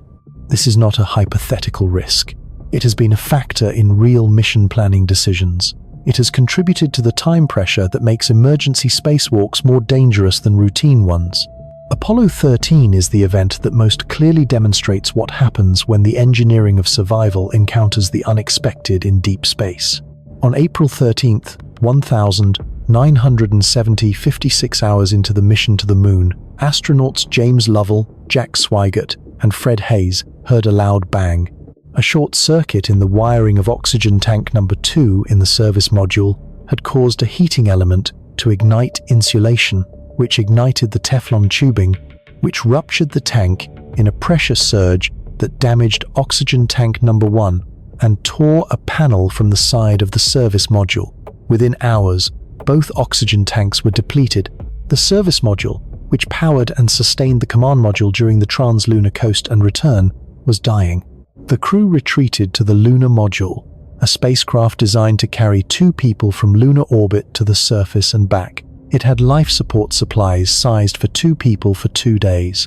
There were 3 people, and they needed it to last 4 days, while Mission Control improvised a return trajectory using the lunar module's descent engine as a makeshift thruster. Every system in the lunar module was pushed far beyond its design parameters. Power was rationed so severely that the spacecraft's interior dropped to near freezing. The crew rationed water to a fraction of normal consumption. They slept when they could sleep, in cold, damp discomfort. The carbon dioxide problem arrived on schedule. The command module's lithium hydroxide canisters were square. The lunar module's canisters were round. The command module had plenty of unused canisters. The lunar module's canisters were approaching saturation. The canisters were incompatible. Mission Control engineers, working in a room with no sleep and a ticking clock, improvised a solution using materials available on the spacecraft: cardboard from a flight manual, plastic bags, duct tape, essuie-ous. They designed and tested the adapter in hours, then radioed the instructions to the crew. Lovell, Swigert, and Hayes assembled it in the lunar module using the described components. The adapter worked. CO2 levels dropped. The crew survived. They splashed down on April 17th, 1970, 6 days after launch, all 3 alive. The mission, in the language of the time, was a successful failure. The intended objective, landing on the moon, was not achieved. The actual objective, returning 3 human beings alive from a catastrophic failure in deep space, was achieved by the narrowest of margins. What is important to understand about Apollo 13 is not the ingenuity of the solution. The ingenuity was real, and it was extraordinary. What is important to understand is the nature of the problem. The failure was not of a critical system. The oxygen tank that failed was not the primary oxygen supply for the crew's breathing. It was part of the fuel cell system that generated electricity. It was a power supply component. Its failure cascaded into life support failure through a series of connections that the mission designers had anticipated at some level, but not in this specific combination, not with these specific consequences. The universe did not consult the engineering documentation before deciding how to fail. The rocket equation governs everything about human space travel, and understanding it is essential to understanding why the engineering of survival in deep space is limited in ways that cannot be overcome by ingenuity alone. Konstantin Tsiolkovsky, a Russian schoolteacher working in the town of Kaluga in the 1890s, derived the fundamental equation of rocket propulsion from first principles. Working alone, without access to a laboratory or colleagues, motivated purely by his conviction that humanity was destined to travel to other worlds. The equation he derived, now called the Tsiolkovsky rocket equation, relates the change in velocity a rocket can achieve to the exhaust velocity of its propellant and the ratio of the rocket's initial mass, fully fueled, to its final mass after the fuel is burned. The relationship is logarithmic. To achieve twice the velocity change, you do not need twice the fuel. You need fuel in an amount that increases exponentially with the desired velocity change. The equation is, in this sense, a statement about the fundamental cost of acceleration in a universe where the only way to push against is the material you throw away behind you. For a chemical rocket, which burns fuel and oxidizer to produce hot gas expelled through a nozzle, the exhaust velocity is determined by the chemistry of the reaction. The best chemical propellants, liquid hydrogen and liquid oxygen, produce an exhaust velocity of approximately 4.4 kilometers per second. This is a physical limit of the chemistry. You cannot make hydrogen and oxygen burn faster by wanting them to. The molecular energy released in the reaction is what it is. For a spacecraft launching from Earth and heading to Mars, the required velocity changes, the delta V in engineering shorthand, add up to approximately 5 to 6 kilometers per second for a Hohmann transfer orbit, the most fuel-efficient trajectory between the 2 planets. With the best chemical propellants, achieving this requires that the rocket's initial mass, fully fueled, be approximately 3 to 4 times its final mass after the fuel is burned. For every kilogram of payload delivered to Mars, 3 to 4 kilograms of propellant must be burned. Now, add radiation shielding mass, add thermal management mass, add life support consumables for 6 to 9 months of transit, add medical supplies, add food and water, add the habitat module large enough for the crew to live in for that duration, add the propulsion system for the return journey, add emergency systems, add communications equipment, add scientific instruments. Every kilogram added to the payload requires 3 to 4 additional kilograms of propellant to deliver it to Mars. Every kilogram of propellant is itself mass that must be launched from Earth. The equation compounds. The initial launch mass required to put a meaningful payload on a Mars trajectory, using current chemical propulsion, is enormous. Estimates for a human Mars mission with current technology range from several hundred to over 1,000 metric tons in low Earth orbit before the trans-Mars injection burn. Assembling that mass in orbit requires many launches of the largest rockets currently under development, at costs measured in tens of billions of dollars per mission. This is not an objection to going to Mars. It is a statement of what going to Mars actually costs under the constraints of physics as currently understood. The rocket equation does not negotiate. It does not have a provision for human ambition or institutional determination. It simply states what the universe requires in exchange for each kilometer per second of velocity change, and it requires more than we might wish. The mass problem interacts with every other survival challenge in deep space, in ways that compound each other. Better radiation shielding requires more mass. More mass requires more propellant. More propellant requires more structure to contain it. More structure is more mass. The shielding that would reduce cosmic ray exposure to acceptable levels would require mass that would make the mission economically and practically impossible with current propulsion. So mission designers accept inadequate shielding and manage radiation risk through mission duration limits and crew selection and post-mission monitoring. They accept a level of risk that, in any other occupational context, would be considered unacceptable because the alternative is not going at all. Similarly, for life support consumables, a fully closed-loop life support system, one that recycles everything, water, oxygen, carbon dioxide, waste, would reduce the mass of consumables that must be launched. But closed-loop systems are complex. They contain many components that can fail. They require energy to operate. They have not been demonstrated at the reliability levels required for a mission where resupply is impossible. The International Space Station has a water recycling system that recovers approximately 90% of water from urine and condensation. It is an impressive achievement, but 90% recovery means 10% loss.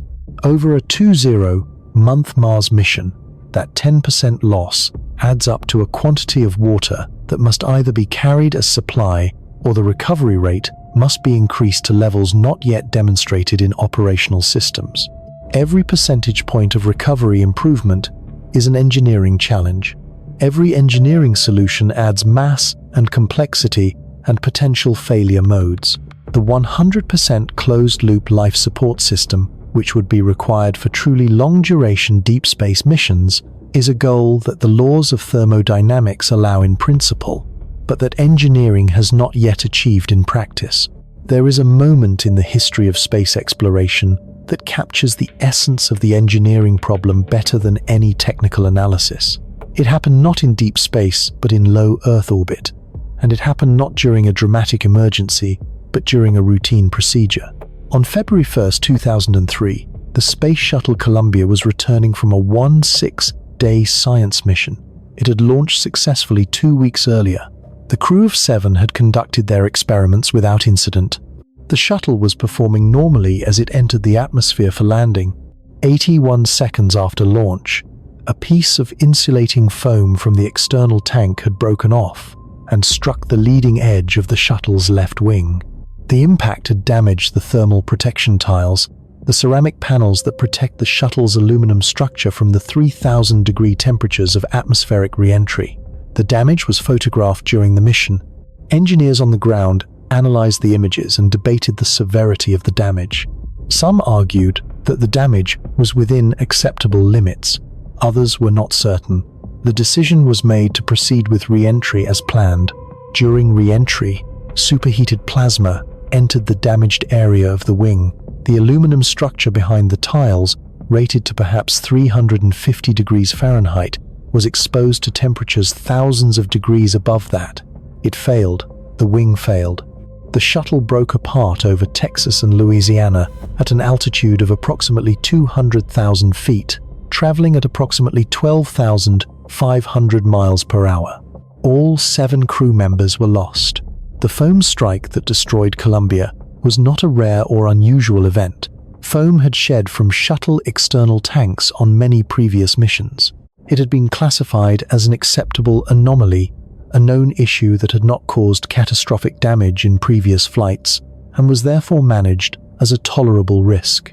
The classification persisted until the day it was wrong. Columbia did not fail because the engineering was sloppy. It failed because the engineering was optimized, pushed to its limits, operating with margins that were real but not unlimited, in an environment that eventually found the limit. This is the nature of engineering in deep space. The margins exist, they are real, they are carefully calculated, and they are not unlimited. The universe has unlimited time and unlimited variations of circumstance to find the edge of those margins. Every spacecraft that has carried humans into space has been built with this knowledge present in the minds of the people who built it. The engineers who designed the space shuttle knew it was not perfectly safe. The engineers who designed the systems for future Mars missions know that those systems will not be perfectly safe.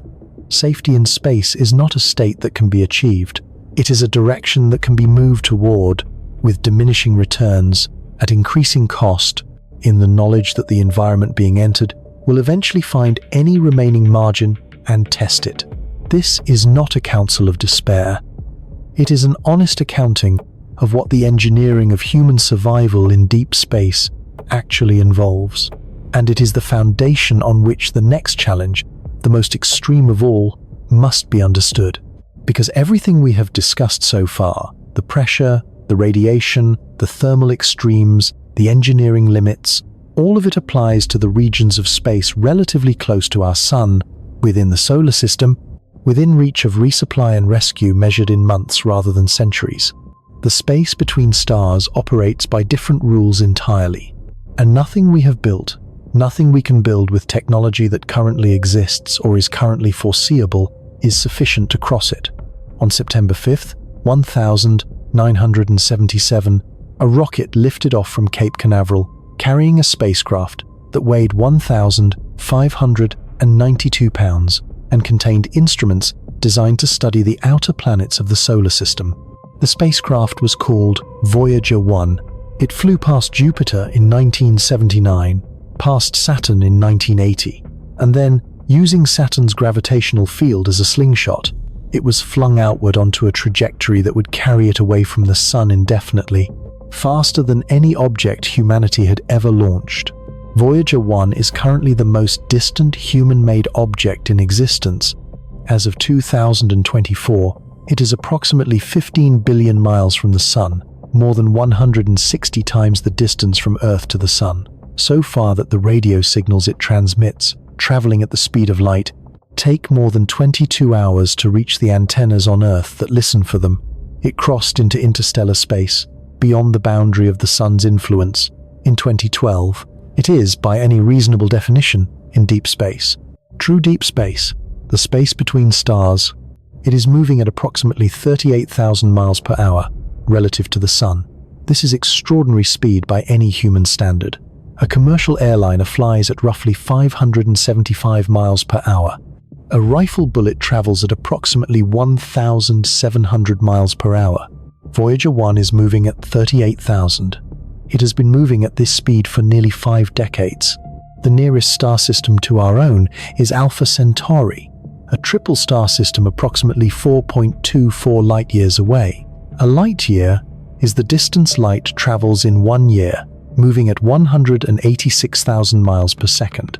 1 light-year is approximately 5.88 trillion miles. Alpha Centauri is 4.24 times that distance, roughly 25 trillion miles from where you are sitting. At Voyager 1's current speed, the journey to Alpha Centauri would take approximately 73,000 years. 73,000 years. Agriculture was invented approximately 12,000 years ago. Written language emerged roughly 5,000 years ago. The entire span of recorded human history, everything that has ever been written down, every civilization that has risen and fallen, every war fought and peace negotiated, every scientific discovery and artistic achievement, all of it fits inside 5,000 years. The journey to the nearest star, at the speed of our fastest spacecraft, would take nearly 15 times the entire span of recorded human history. This is not a problem of engineering ambition. This is not a problem that better funding or more determined engineers could solve in the next century. This is a problem imposed by the size of the universe and the speed limit of the physics that governs it. And it is the deepest and most fundamental reason why deep space is unsurvivable for human beings. Not because the environment is hostile, though it is, not because the engineering is insufficient, though it is, but because the distances involved are so vast that surviving long enough to cross them exceeds every biological and technological capacity we possess or can currently envision. The speed of light is 186,282 miles per second. In 1 second, light travels the distance from New York to Los Angeles and back approximately 33 times. In 8 minutes, light travels from the Sun to the Earth. In 4 years and 3 months, light travels from the Sun to the nearest star. Nothing with mass can travel at the speed of light. This is not an engineering limitation. It is a consequence of the structure of space-time as described by Einstein's special theory of relativity, confirmed by every experiment ever conducted to test it.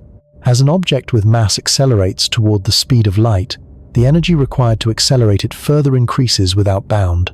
To reach the speed of light itself would require infinite energy. The speed of light is not a barrier that can be broken through with sufficient thrust. It is a wall that becomes infinitely thick as you approach it. What is theoretically possible is traveling at a significant fraction of the speed of light. 10%, 20%. Perhaps, with technology so advanced, it barely qualifies as engineering, 50%. These velocities are not forbidden by physics. They are merely extraordinarily difficult to achieve in practice, for reasons that cascade from the rocket equation with even greater severity than anything we have discussed. At 10% of the speed of light, the journey to Alpha Centauri would take approximately 42 years, a human lifetime. Conceivable, in principle, as a one-way journey for a crew that accepted they would die before arrival, or as a multi-generational mission where children born in transit would complete the journey their parents began. Uncomfortable and ethically troubling, but not physically impossible. The question is, how to reach 10% of the speed of light.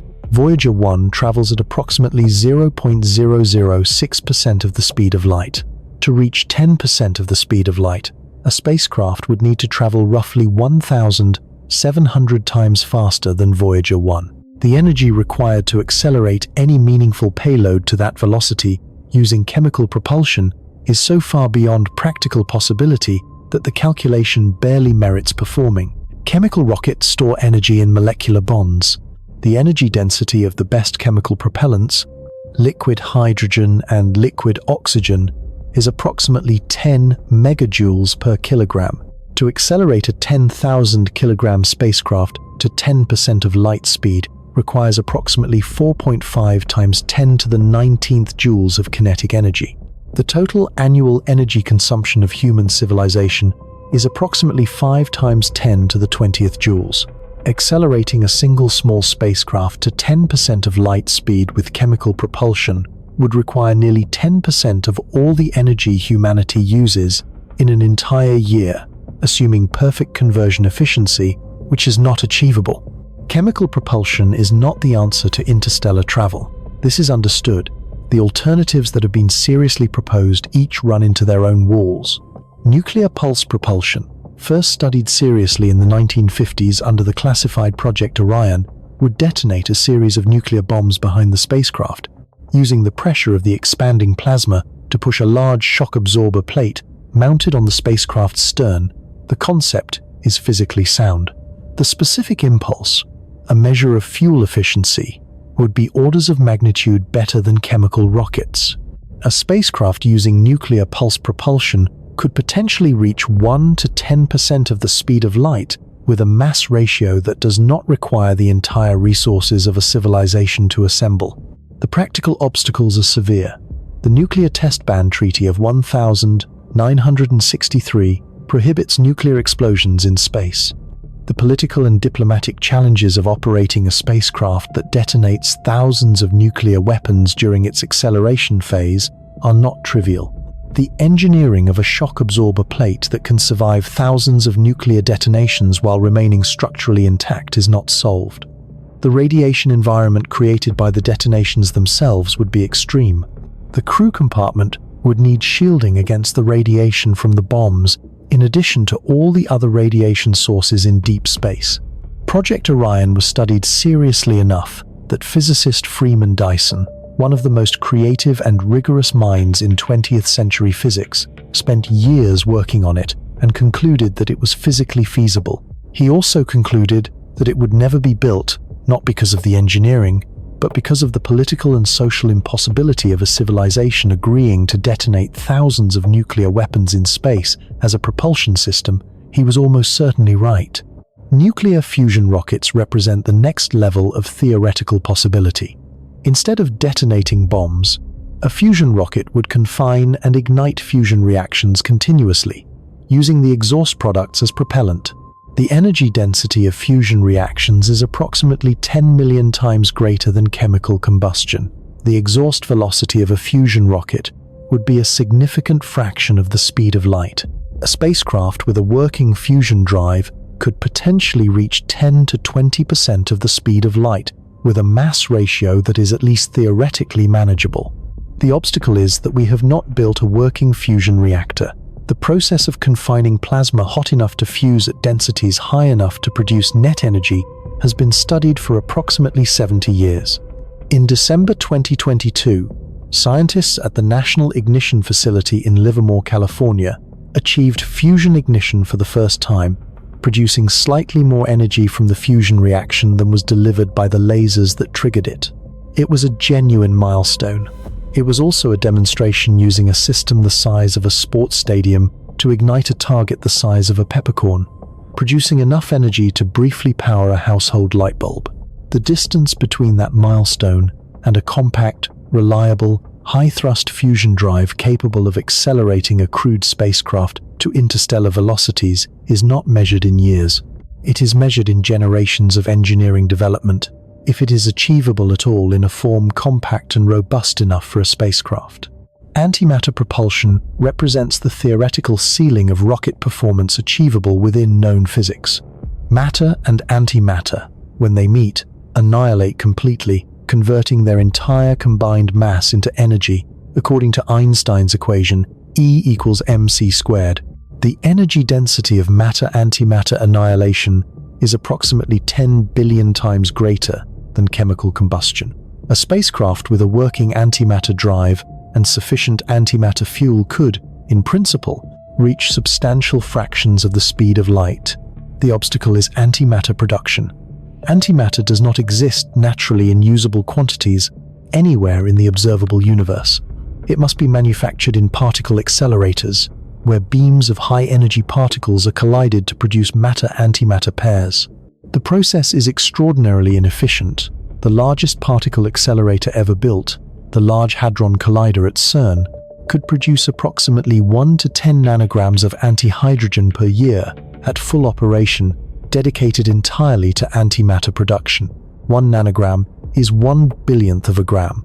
A crude interstellar mission using antimatter propulsion would require something on the order of tens to hundreds of metric tons of antimatter as fuel. At the production rate of the Large Hadron Collider, accumulating that quantity of antimatter would take longer than the current age of the universe.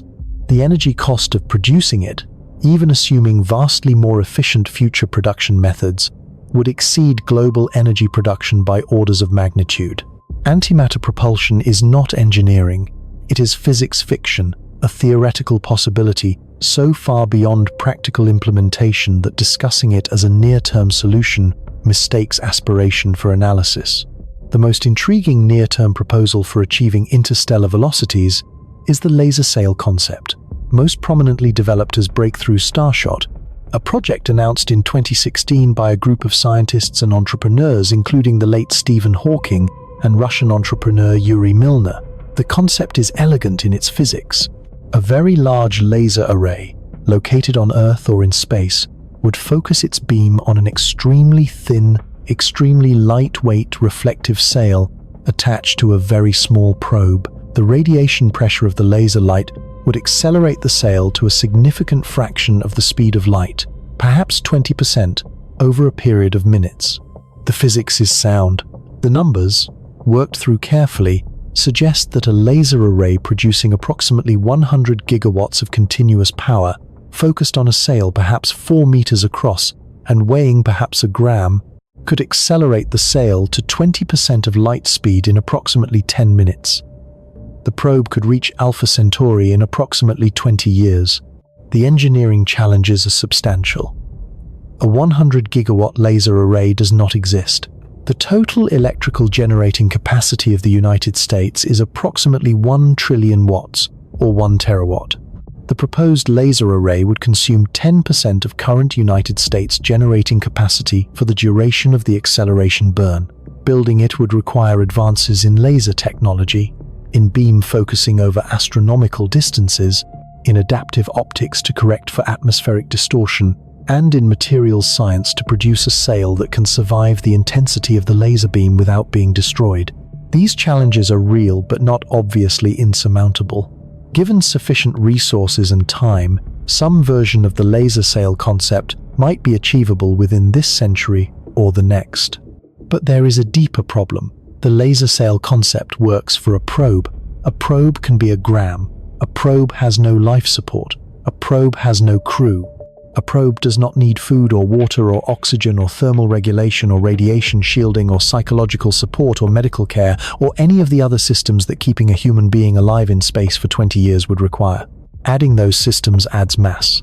Mass that cannot be accelerated by a laser sail to 20% of light speed, because the sail must be almost impossibly light to reach that velocity, and human life support systems are not almost impossibly light. They are heavy. They are complex. They are multiple redundant copies of systems that must function for decades. The laser sail, in its current conception, is an answer to the question of how to send instruments to another star. It is not an answer to the question of how to send people. Assume, for the purpose of exploring the furthest boundaries of the problem, that some future civilization solves the propulsion problem. That fusion drives, or some technology not yet conceived, allows a spacecraft to accelerate to 10% of the speed of light and decelerate again at the destination. The journey to Alpha Centauri takes 42 years. What does that journey look like for the people inside the spacecraft? The radiation environment of interstellar space is different from the radiation environment within the solar system, and not in ways that favor survival. Within the solar system, the sun's magnetic field, called the heliosphere, extends outward and provides some deflection of lower energy galactic cosmic rays.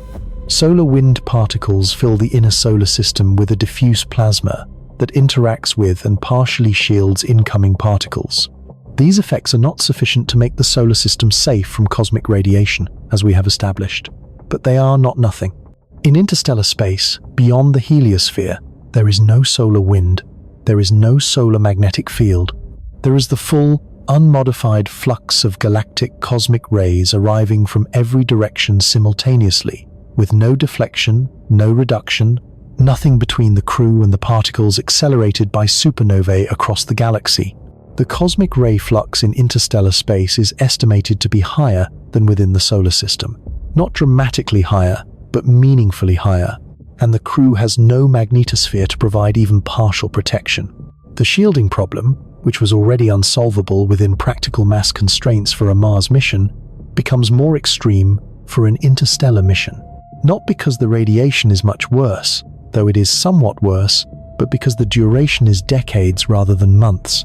The cumulative dose over 42 years in the full interstellar cosmic ray flux, with whatever shielding a practical spacecraft can carry, would be extraordinary. Cancer risk would be not a matter of percentage points above baseline. It would be a near certainty. Central nervous system effects. The cognitive impairment we discussed in the context of Mars missions would accumulate over decades to levels that might render the crew functionally incapacitated long before arrival. This assumes the cosmic ray flux is the only radiation concern, which it is not. A spacecraft traveling at 10% of light speed is moving fast enough that the interstellar medium, the sparse atoms and particles drifting between stars, becomes a radiation source in itself. At 10% of light speed, each hydrogen atom the spacecraft encounters is, from the spacecraft's perspective, a particle hitting the bow at 10% of light speed. The kinetic energy of a proton at 10% of light speed is approximately 4.7 mega-electron volts. This is in the range of ionizing radiation. A spacecraft traveling at 10% of light speed through the interstellar medium is, effectively, flying through a continuous particle beam. The flux of interstellar hydrogen is low, approximately 1 atom per cubic centimeter. At 10% of light speed, the spacecraft sweeps through approximately 3 times 10 to the 13th cubic centimeters of space per second. That is 30 trillion cubic centimeters, containing roughly 30 trillion hydrogen atoms, striking the bow of the spacecraft every second. The radiation dose from this source alone, without shielding, would be lethal within days. Heavy shielding on the bow of the spacecraft would be required. The mass of that shielding, sized to provide meaningful protection against protons at 10% of light speed, would be enormous. It adds to the mass equation, compounds the rocket equation, and raises the energy required for the mission further. There is a concept in the discussion of interstellar travel called the generation ship. Since no human being can survive the decades or centuries required to cross the space between stars with any foreseeable propulsion technology, the generation ship concept proposes sending a self-contained habitat large enough to support a population, with the expectation that the people who arrive at the destination will be the grandchildren or great-grandchildren of the people who departed. The original crew accepts that they will live and die in transit. Their descendants will complete the journey. The concept has a superficial logic to it. Humans have always made sacrifices for future generations. Parents build for children who will inhabit a world they will not live to see. Civilizations plant trees whose shade they will never sit in. The generation ship is, in this framing, simply an extreme version of this ordinary human behavior.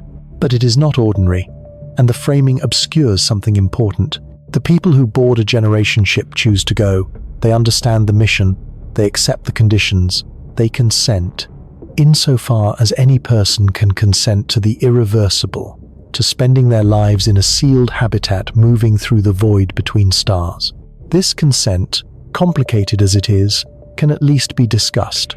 The people born on the ship did not consent to anything. They were born into a situation they did not choose, cannot escape, and have no alternative to accepting. They will live their entire lives within the walls of a spacecraft. They will know other stars only as points of light through small viewports, or not at all if the designers decide viewports are a structural liability. They will know other people only as the small population they were born among. They will never see an ocean. They will never feel rain. They will never stand on ground that was not manufactured. They will be told that all of this is for a purpose, that their lives of confinement serve the greater goal of establishing humanity among the stars, that the sacrifice of their freedom and their experience is justified by what their descendants will achieve. They will be told this by people who were also born on the ship, who also did not choose it, who are passing on an obligation that was incurred before any of them existed. Whether this is ethical has no clean answer. Philosophers have argued about it. The arguments are genuine and unresolved. But the ethical question sits on top of a more fundamental practical question, which is whether any closed human community could maintain psychological coherence, social stability, purpose, and reproductive viability across a journey measured in generations. The answer to that question is not known. It has never been tested. Every historical analogy, isolated communities, island populations, Antarctic expeditions, submarine crews, points to the difficulty of sustained confinement and the social pathologies it tends to produce.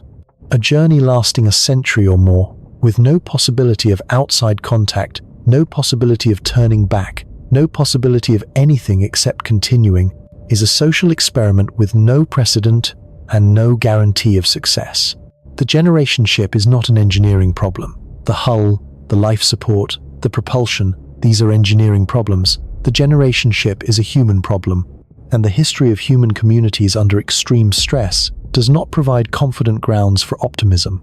Step back from the generation ship, step back from the laser sail and the fusion drive and the antimatter rocket.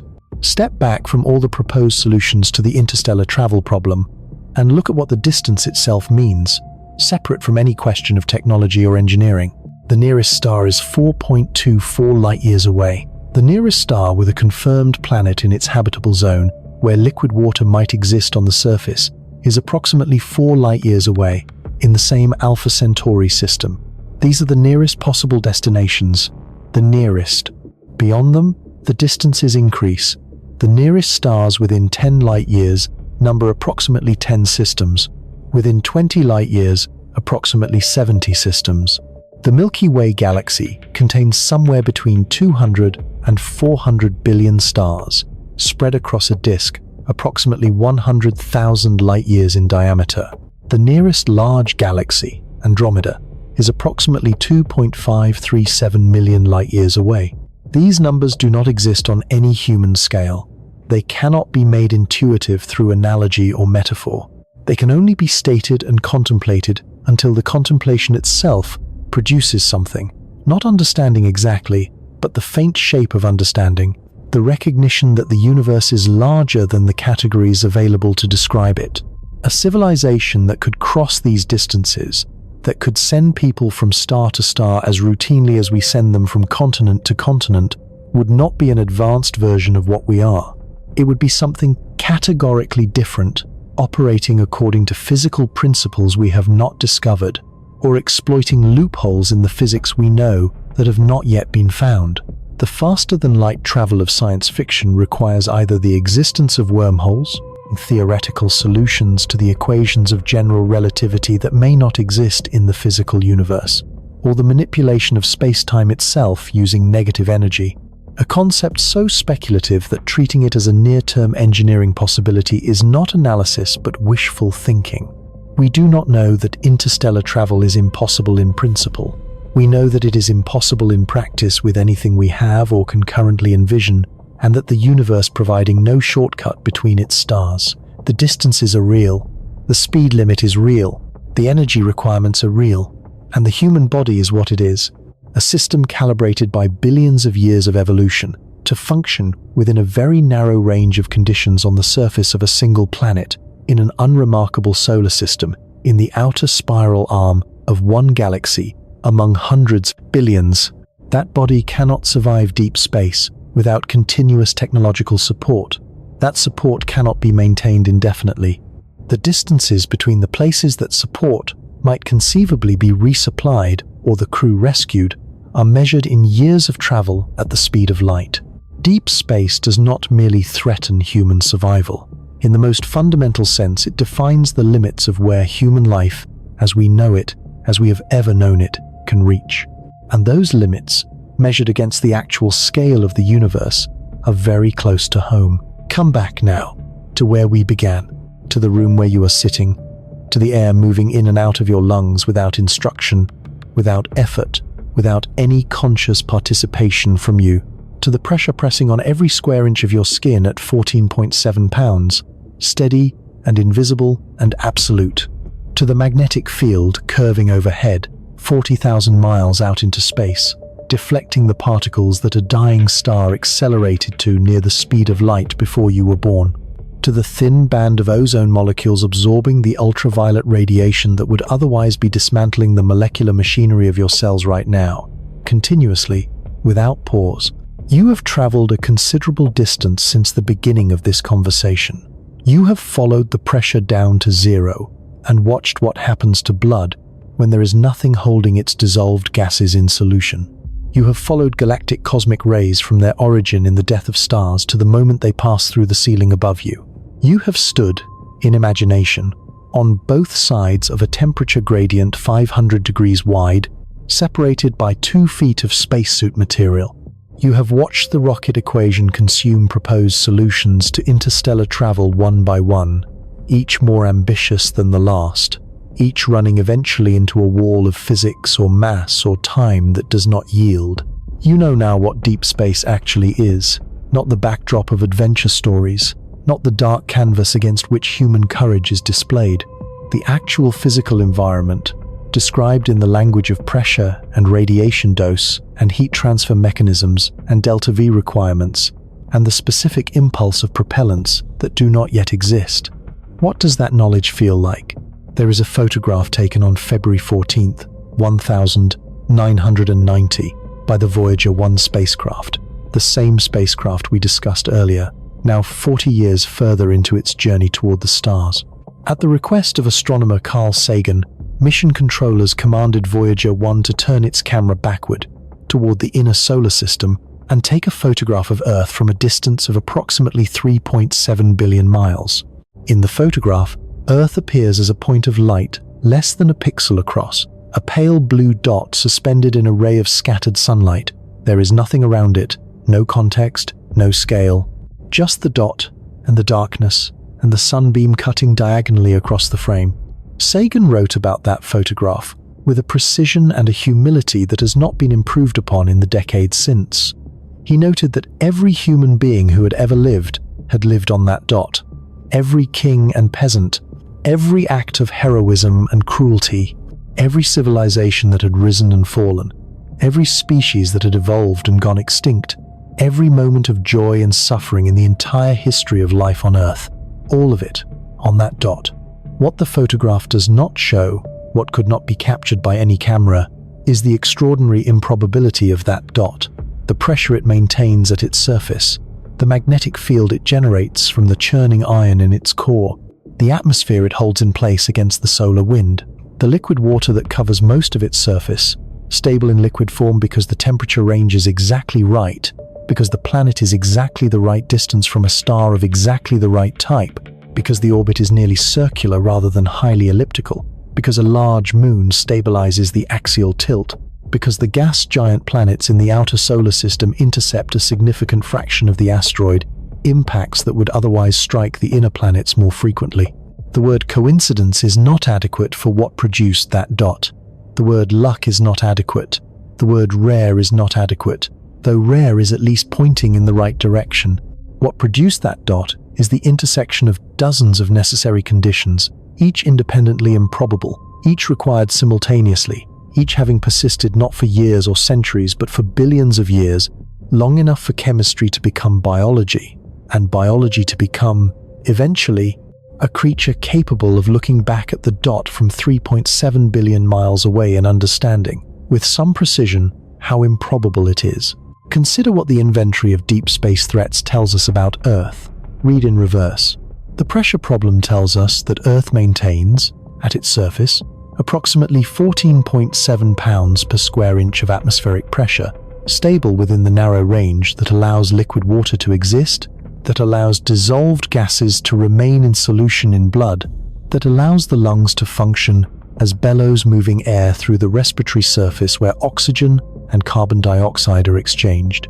This pressure has been maintained for billions of years, generated by the weight of an atmosphere held in place by gravity, replenished by volcanism and biological processes, neither too thick nor too thin, exactly adequate for the chemistry of life. The radiation problem tells us that Earth's magnetic field, generated by processes in the iron core that are not fully understood, has persisted for at least 3.5 billion years, deflecting the charged particles that would otherwise strip the atmosphere away and irradiate the surface to sterility. The field has reversed polarity many times in Earth's history, passing through periods of weakness during the transition. Life survived those transitions, in part because the atmosphere provides some protection even without the magnetic field, in part because life is more radiation resistant than it might appear, in part because transitions are not instantaneous. But the field has always recovered. It has not collapsed and failed to return. For billions of years, the invisible shield has held. The thermal problem tells us that Earth maintains a surface temperature range averaged across the planet and the year, of approximately 57 degrees Fahrenheit or 14 degrees Celsius within the narrow band where water is liquid. This temperature is maintained by the greenhouse effect of the atmosphere, by the albedo of ice and cloud, by the absorption of solar radiation by the surface and oceans. It has varied over Earth's history, sometimes dramatically, but it has never reached the permanent extremes that have rendered other planets lifeless. It has always returned to a range compatible with life, or life has adapted to the range available. Each of these things, considered separately, is remarkable. Considered together, as a system that has functioned continuously and cohesively for billions of years, they are something for which the English language does not have an adequate word. Miraculous carries theological weight that may not be appropriate. Extraordinary is too weak. Perhaps the most honest description is simply this: it is the only example we have. We have found no other place in the universe where all of these conditions are simultaneously met, where the result is a surface where complex life can exist without technological support, without pressure suits or radiation shielding or thermal management systems or any of the engineering that makes human survival in deep space temporarily and partially possible.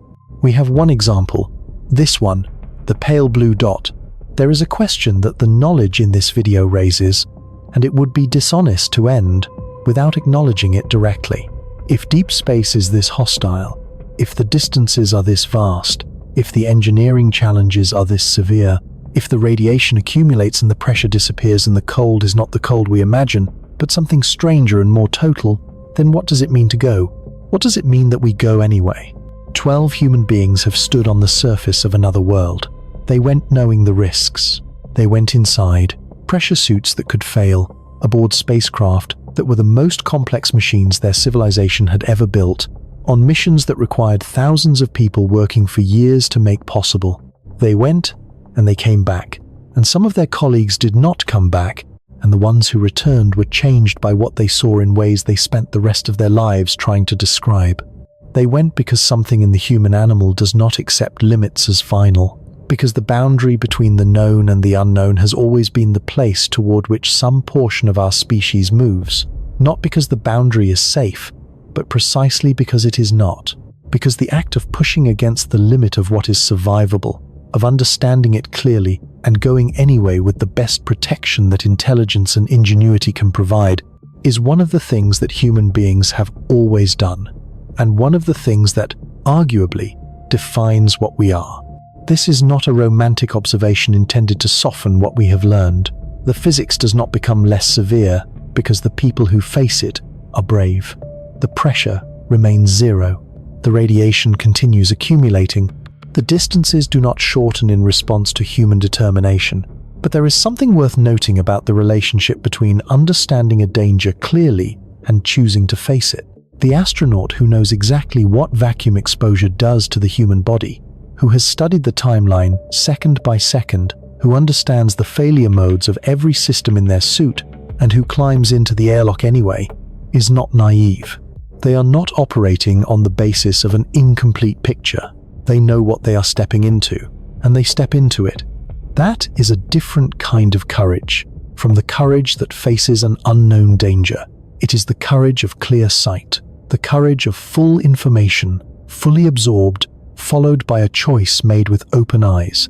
We are the only species on Earth, and as far as we know, the only species anywhere that can look at the universe and understand it. Not completely, not without error, but in the direction of understanding, with increasing accuracy, with tools that extend our perception across distances and timescales that our unaided senses could never reach. We can measure the temperature of a star 40 light-years away. We can calculate the trajectory of a spacecraft launched half a century ago and know where it is to within a few miles. We can determine the composition of a planet's atmosphere from the slight dimming and coloring of light as the planet passes in front of its star. We are made of the atoms forged in supernovae, the same stellar explosions that accelerate the cosmic rays that threaten our DNA. The iron in your blood was manufactured in the core of a star that died before the sun was born.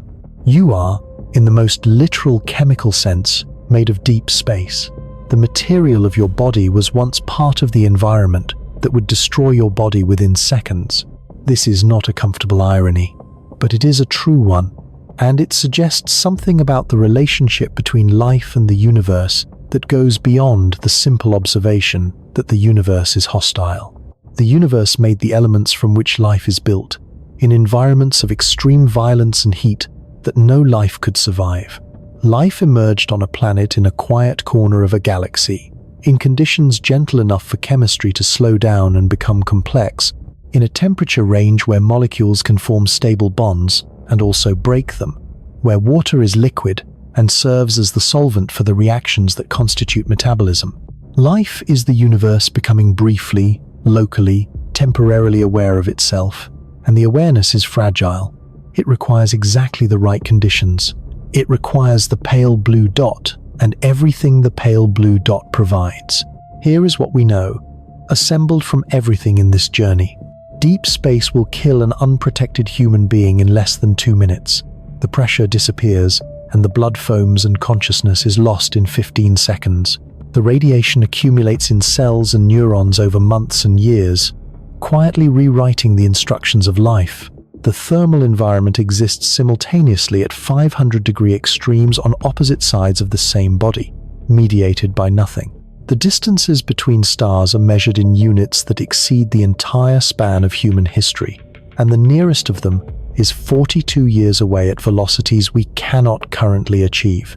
These facts are not arguments against going, they are arguments for going with clear eyes, for understanding what the universe actually is before deciding what to do about it, for not pretending that the frontier is less dangerous than it is, because pretending makes the engineering worse, not better, because the people who go deserve to know what they are going into, and they also deserve to know what they are leaving. Go outside tonight, if you can. Find a place where the sky is dark enough to see the stars. Look up at them for long enough that the business of the day recedes and something quieter takes its place. Those points of light are not near. The nearest one you can see with your naked eye, Alpha Centauri, low in the southern sky if you are in the right hemisphere, is 4.24 light-years away. The light entering your eye left that star 4.24 years ago. You are not seeing the star as it is.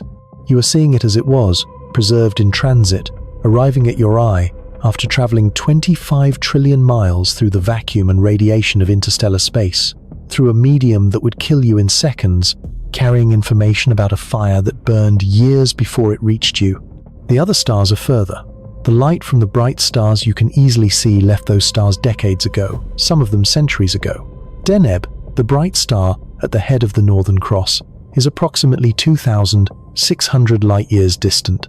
The light entering your eye tonight left Deneb around the time the ancient Greeks were building the Parthenon.